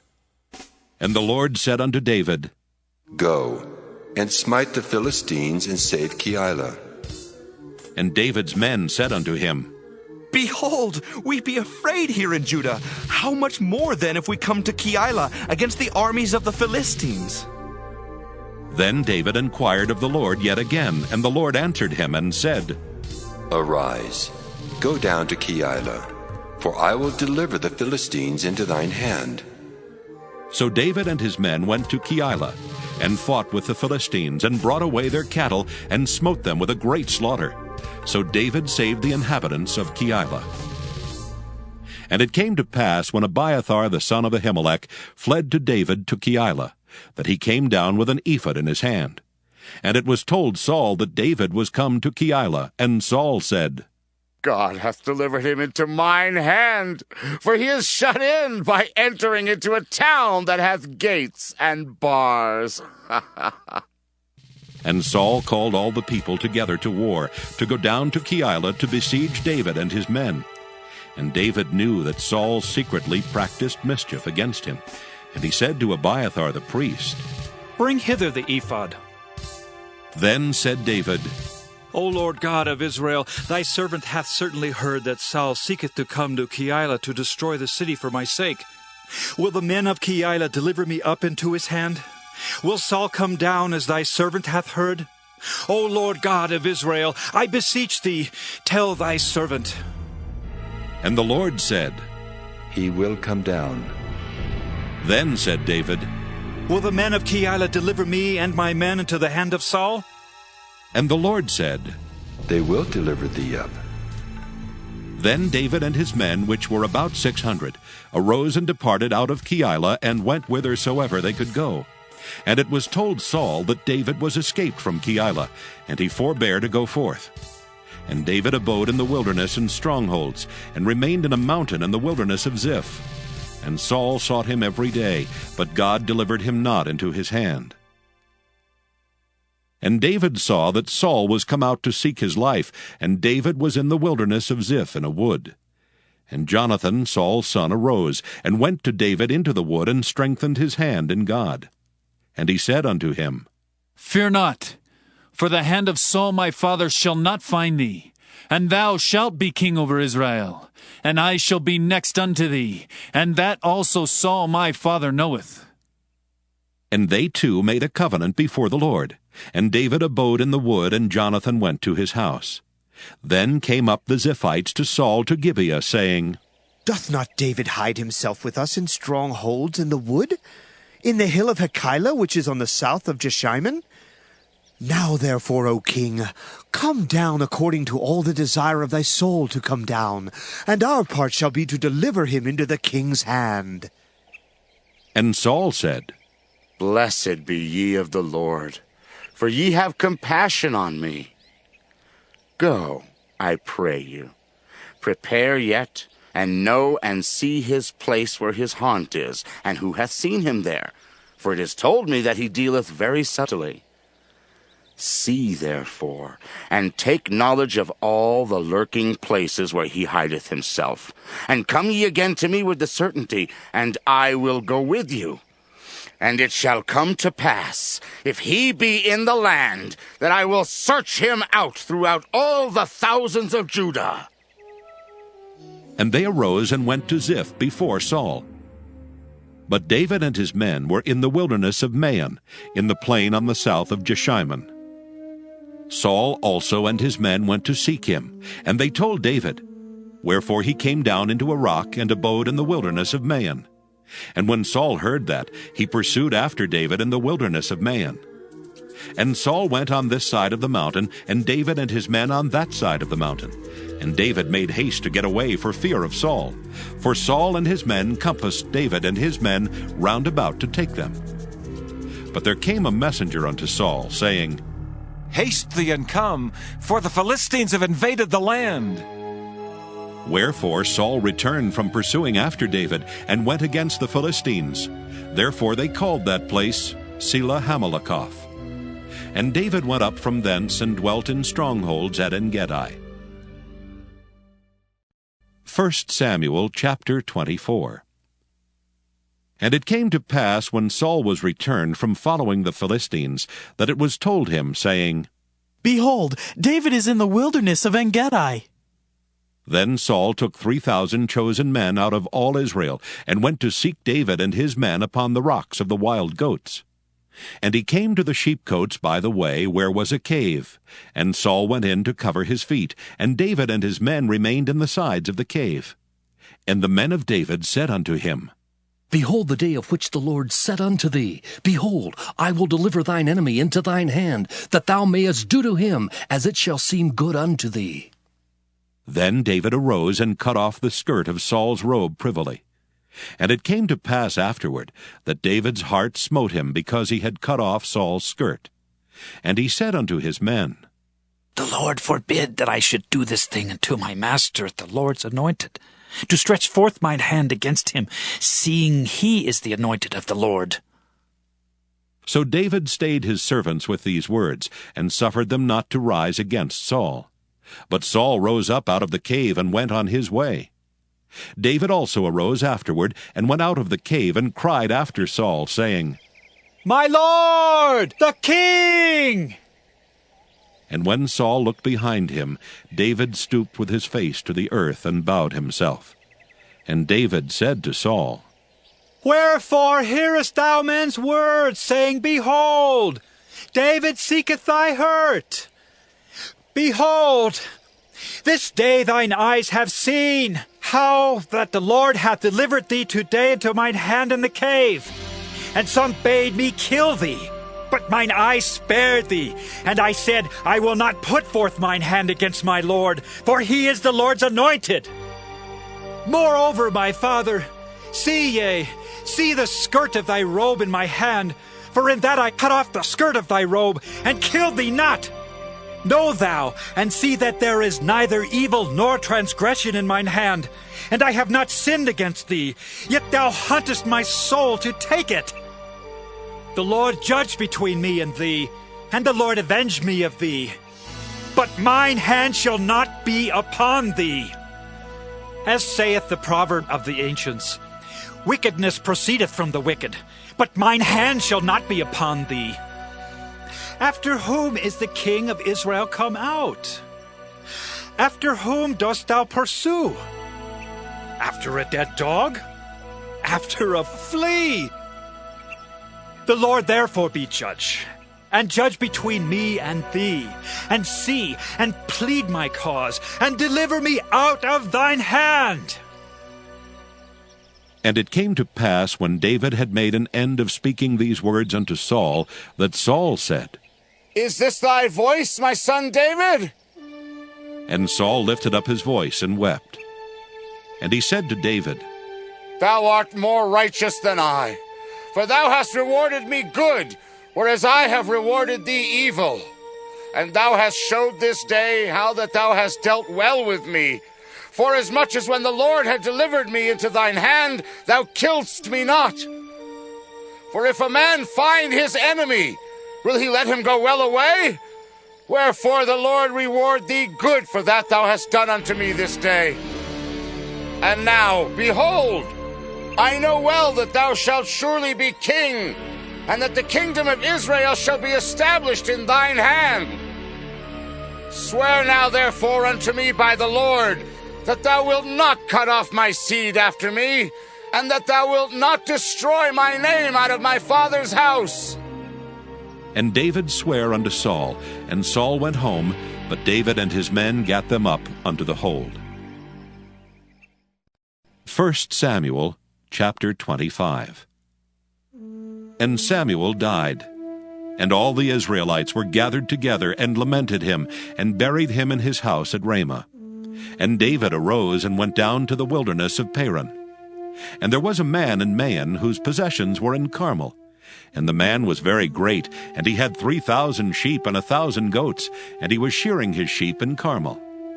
Now the name of the man was Nabal, and the name of his wife Abigail, and she was a woman of good understanding, and of a beautiful countenance. But the man was churlish and evil in his doings, and he was of the house of Caleb. And David heard in the wilderness that Nabal did shear his sheep. And David sent out 10 young men, and David said unto the young men, Get you up to Carmel, and go to Nabal, and greet him in my name. And thus shall ye say to him that liveth in prosperity, Peace be both to thee, and peace be to thine house, and peace be unto all that thou hast. And now I have heard that thou hast shearers. Now thy shepherds which were with us, we hurt them not, neither was there aught missing unto them, all the while they were in Carmel. Ask thy young men, and they will show thee. Wherefore let the young men find favor in thine eyes, for we come in a good day. Give, I pray thee, whatsoever cometh to thine hand unto thy servants, and to thy son David. And when David's young men came, they spake to Nabal according to all those words in the name of David, and ceased. And Nabal answered David's servants, and said, Who is David, and who is the son of Jesse? There be many servants nowadays that break away every man from his master.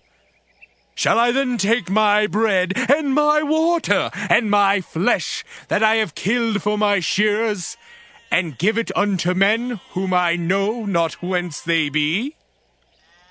So David's young men turned their way, and went again, and came and told him all those sayings. And David said unto his men, Gird ye on every man his sword. And they girded on every man his sword, and David also girded on his sword. And there went up after David about 400 men, and 200 abode by the stuff.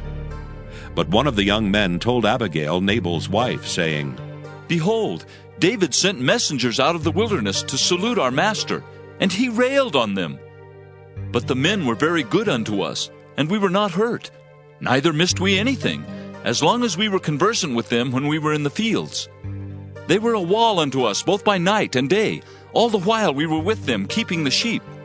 Now therefore know and consider what thou wilt do, for evil is determined against our master, and against all his household, for he is such a son of Belial that a man cannot speak to him. Then Abigail made haste, and took 200 loaves, and 2 bottles of wine, and 5 sheep ready dressed, and 5 measures of parched corn, and 100 clusters of raisins, and 200 cakes of figs, and laid them on asses.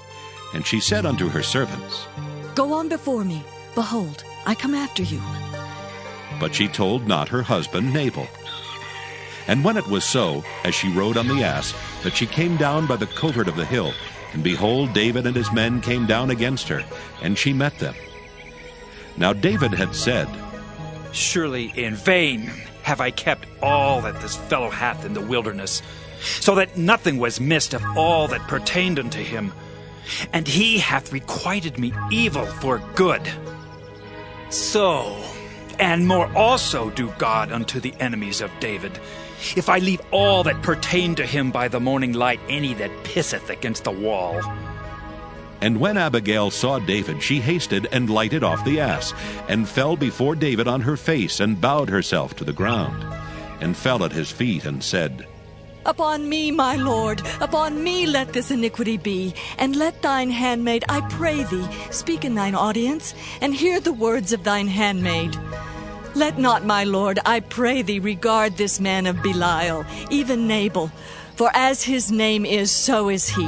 Nabal is his name, and folly is with him. But I, thine handmaid, saw not the young men of my Lord, whom thou didst send. Now therefore, my Lord, as the Lord liveth, and as thy soul liveth, seeing the Lord hath withholden thee from coming to shed blood, and from avenging thyself with thine own hand, now let thine enemies, and they that seek evil to my Lord, be as Nabal. And now this blessing which thine handmaid hath brought unto my Lord, let it even be given unto the young men that follow my Lord.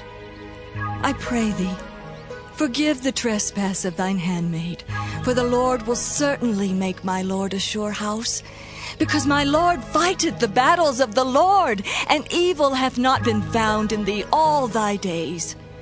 Yet a man is risen to pursue thee, and to seek thy soul. but the soul of my Lord shall be bound in the bundle of life with the Lord thy God, and the souls of thine enemies. Them shall he sling out, as out of the middle of a sling. And it shall come to pass, when the Lord shall have done to my Lord according to all the good that he hath spoken concerning thee, and shall have appointed thee ruler over Israel, that this shall be no grief unto thee, nor offense of heart unto my Lord, either that thou hast shed blood causeless, or that my Lord hath avenged himself. But when the Lord shall have dealt well with my Lord, then remember thine handmaid. And David said to Abigail, Blessed be the Lord God of Israel, which sent thee this day to meet me. And blessed be thy advice, and blessed be thou, which hast kept me this day from coming to shed blood, and from avenging myself with mine own hand. For in very deed, as the Lord God of Israel liveth, which hath kept me back from hurting thee, except thou hast hasted and come to meet me, surely there had not been left unto Nabal by the morning light any that pisseth against the wall. So David received of her hand that which she had brought him, and said unto her, Go up in peace to thine house. See, I have hearkened to thy voice, and have accepted thy person. And Abigail came to Nabal, and behold, he held a feast in his house, like the feast of a king. And Nabal's heart was merry within him, for he was very drunken. Wherefore she told him nothing less or more until the morning light. But it came to pass in the morning, when the wine was gone out of Nabal, and his wife had told him these things, that his heart died within him, and he became as a stone. And it came to pass about 10 days after, that the Lord smote Nabal, that he died. And when David heard that Nabal was dead, he said, Blessed be the Lord, that hath pleaded the cause of my reproach from the hand of Nabal, and hath kept his servant from evil. For the Lord hath returned the wickedness of Nabal upon his own head. And David sent and communed with Abigail to take her to him to wife. And when the servants of David were come to Abigail to Carmel, they spake unto her, saying, David sent us unto thee, to take thee to him to wife. And she arose and bowed herself on her face to the earth, and said, Behold, let thine handmaid be a servant to wash the feet of the servants of my Lord. And Abigail hasted and arose and rode upon an ass with 5 damsels of hers that went after her. And she went after the messengers of David and became his wife. David also took Ahinoam of Jezreel, and they were also both of them his wives. But Saul had given Michal his daughter, David's wife, to Phalti the son of Laish, which was of Gallim. 1 Samuel chapter 26. And the Ziphites came unto Saul to Gibeah, saying, Doth not David hide himself in the hill of Hachilah, which is before Jeshimon? Then Saul arose and went down to the wilderness of Ziph, having 3,000 chosen men of Israel with him, to seek David in the wilderness of Ziph. And Saul pitched in the hill of Hachilah, which is before Jeshimon by the way. But David abode in the wilderness, and he saw that Saul came after him into the wilderness. David therefore sent out spies, and understood that Saul was come in very deed. And David arose and came to the place where Saul had pitched.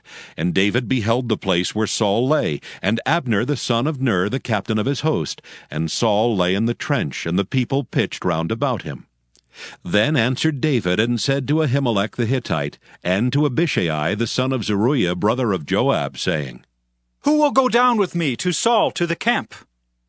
And Abishai said, I will go down with thee.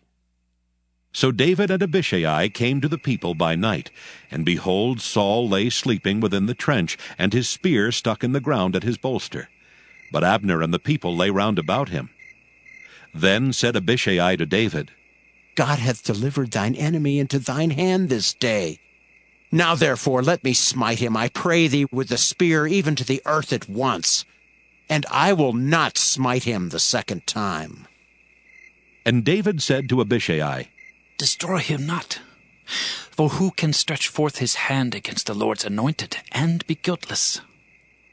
David said furthermore, As the Lord liveth, the Lord shall smite him, or his day shall come to die, or he shall descend into battle and perish. The Lord forbid that I should stretch forth mine hand against the Lord's anointed. But I pray thee, take thou now the spear that is at his bolster, and the cruse of water, and let us go. So David took the spear and the cruse of water from Saul's bolster, and they gat them away, and no man saw it, nor knew it, neither awaked. For they were all asleep, because a deep sleep from the Lord was fallen upon them. Then David went over to the other side, and stood on the top of an hill afar off, a great space being between them. And David cried to the people and to Abner the son of Ner, saying, Answerest thou not, Abner? Then Abner answered and said, Who art thou that criest to the king? And David said to Abner, Art not thou a valiant man? And who is like to thee in Israel? Wherefore then hast thou not kept thy lord the king? For there came one of the people in to destroy the king thy lord. This thing is not good that thou hast done. As the Lord liveth, ye are worthy to die, because ye have not kept your master, the Lord's anointed. And now see where the king's spear is, and the cruse of water that was at his bolster. And Saul knew David's voice, and said, Is this thy voice, my son David? And David said, It is my voice, my lord, O king. And he said, Wherefore doth my lord thus pursue after his servant? For what have I done? Or what evil is in mine hand? Now therefore I pray thee, let my lord the king hear the words of his servant. If the Lord have stirred thee up against me, let him accept an offering. But if they be the children of men, cursed be they before the Lord. For they have driven me out this day from abiding in the inheritance of the Lord, saying, Go, serve other gods. Now therefore let not my blood fall to the earth before the face of the Lord, for the king of Israel is come out to seek a flea, as when one doth hunt a partridge in the mountains. Then said Saul, I have sinned. Return, my son David, for I will no more do thee harm, because my soul was precious in thine eyes this day. Behold, I have played the fool, and have erred exceedingly. And David answered and said, Behold the king's spear, and let one of the young men come over and fetch it. The Lord render to every man his righteousness and his faithfulness, for the Lord delivered thee into my hand today. But I would not stretch forth mine hand against the Lord's anointed. And behold, as thy life was much set by this day in mine eyes, so let my life be much set by in the eyes of the Lord, and let him deliver me out of all tribulation. Then Saul said to David, Blessed be thou, my son David. Thou shalt both do great things, and also shalt still prevail. So David went on his way, and Saul returned to his place. 1 Samuel chapter 27. And David said in his heart, I shall now perish one day by the hand of Saul. There is nothing better for me than that I should speedily escape into the land of the Philistines. And Saul shall despair of me, to seek me any more in any coast of Israel. So shall I escape out of his hand. And David arose, and he passed over with 600 men that were with him unto Achish, the son of Maoch, king of Gath. And David dwelt with Achish at Gath, he and his men, every man with his household, even David with his 2 wives, Ahinoam the Jezreelitess, and Abigail the Carmelitess, Nabal's wife. And it was told Saul that David was fled to Gath, and he sought no more again for him. And David said unto Achish, If I have now found grace in thine eyes, let them give me a place in some town in the country, that I may dwell there. For why should thy servant dwell in the royal city with thee? Then Achish gave him Ziklag that day. Wherefore Ziklag pertaineth unto the kings of Judah unto this day. And the time that David dwelt in the country of the Philistines was a full year and 4 months. And David and his men went up and invaded the Geshurites and the Gezrites and the Amalekites, for those nations were of old the inhabitants of the land, as thou goest to Shur, even unto the land of Egypt.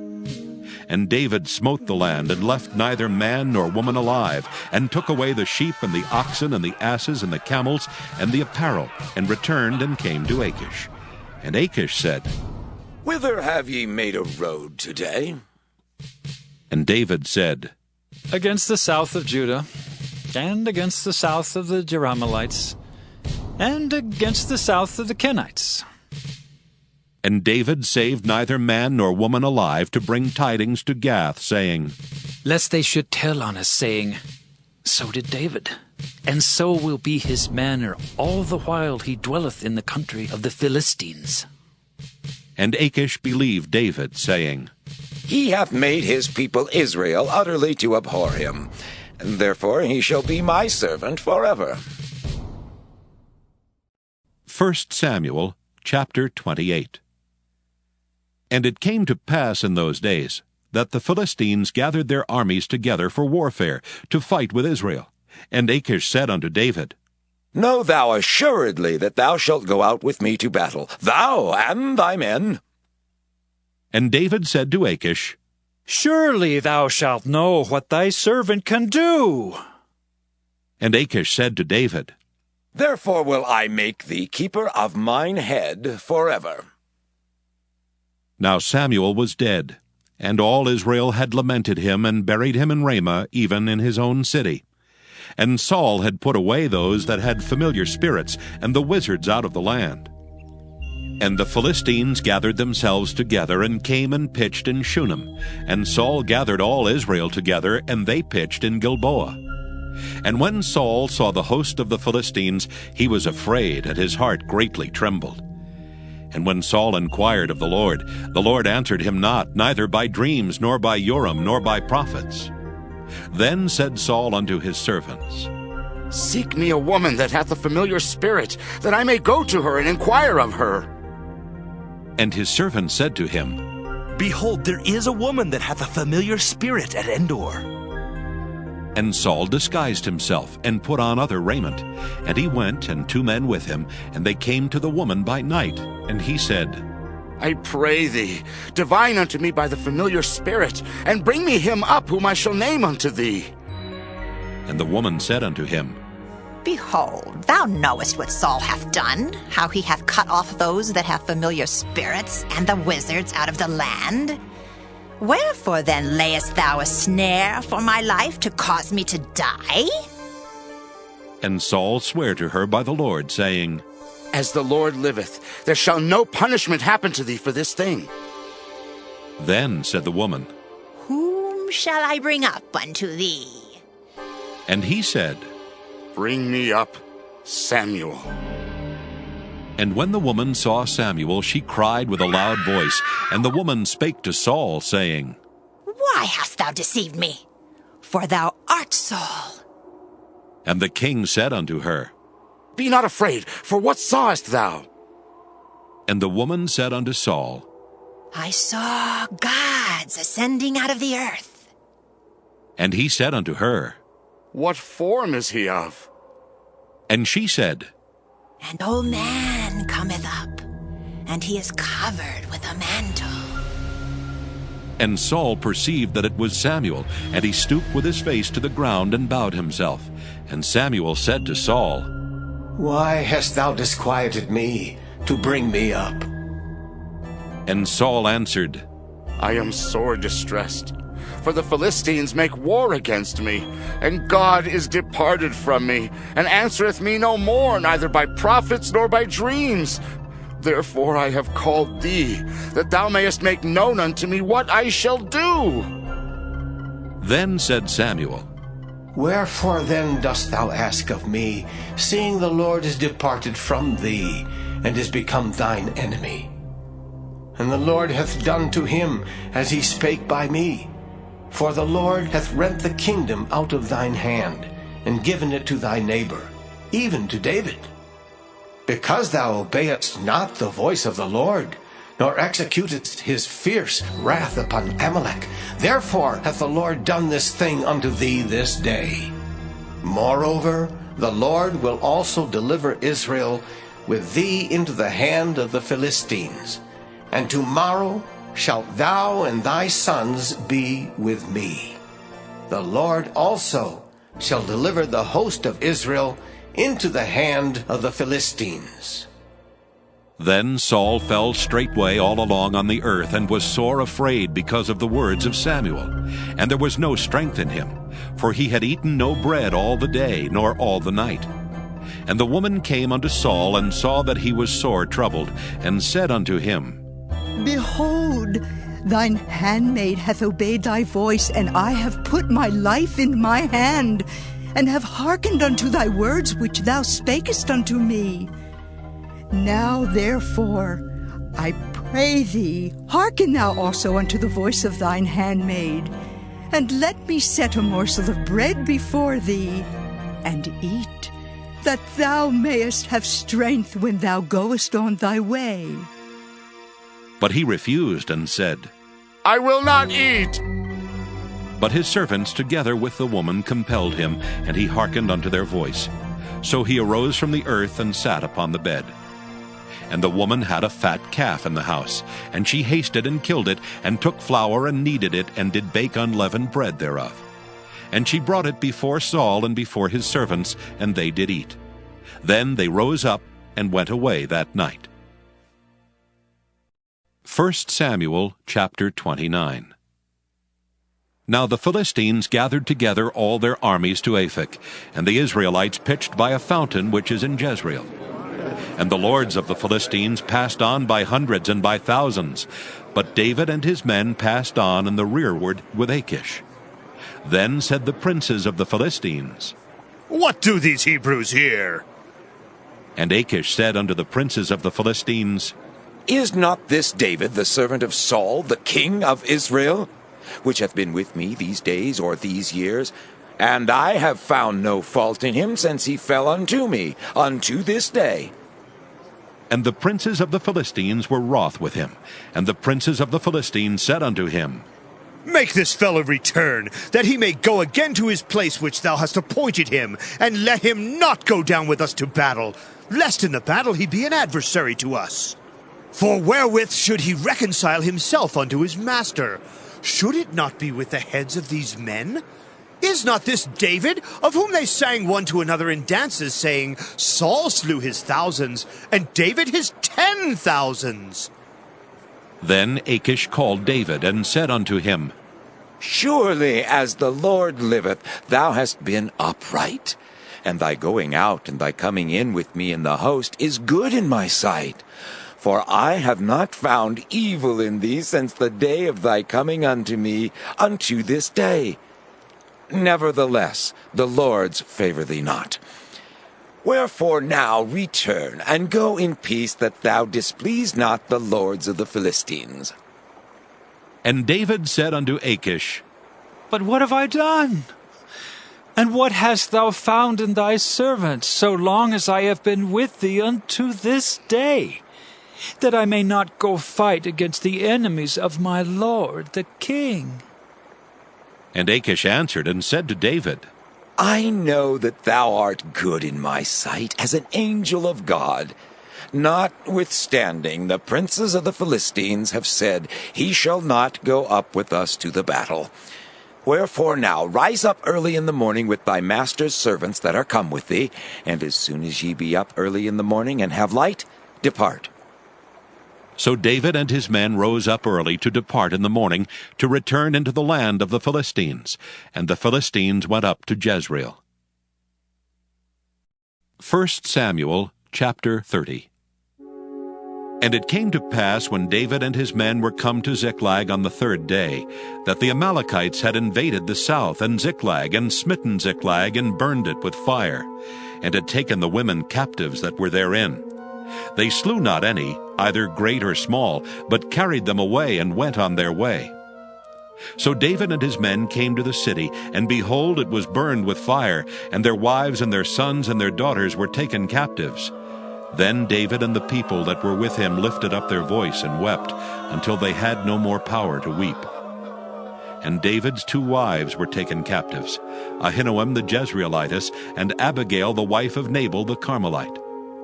And David was greatly distressed, for the people spake of stoning him, because the soul of all the people was grieved, every man for his sons and for his daughters. But David encouraged himself in the Lord his God. And David said to Abiathar the priest, Ahimelech's son, I pray thee, bring me hither the ephod. And Abiathar brought thither the ephod to David. And David inquired at the Lord, saying, Shall I pursue after this troop? Shall I overtake them? And he answered him, Pursue, for thou shalt surely overtake them, and without fail recover all. So David went, he and the 600 men that were with him, and came to the brook Besor, where those that were left behind stayed. But David pursued, he and 400 men, for 200 abode behind, which were so faint that they could not go over the brook Besor. And they found an Egyptian in the field, and brought him to David, and gave him bread, and he did eat. And they made him drink water. And they gave him a piece of a cake of figs, and 2 clusters of raisins. And when he had eaten, his spirit came again to him, for he had eaten no bread, nor drunk any water 3 days and 3 nights. And David said unto him, To whom belongest thou? And whence art thou?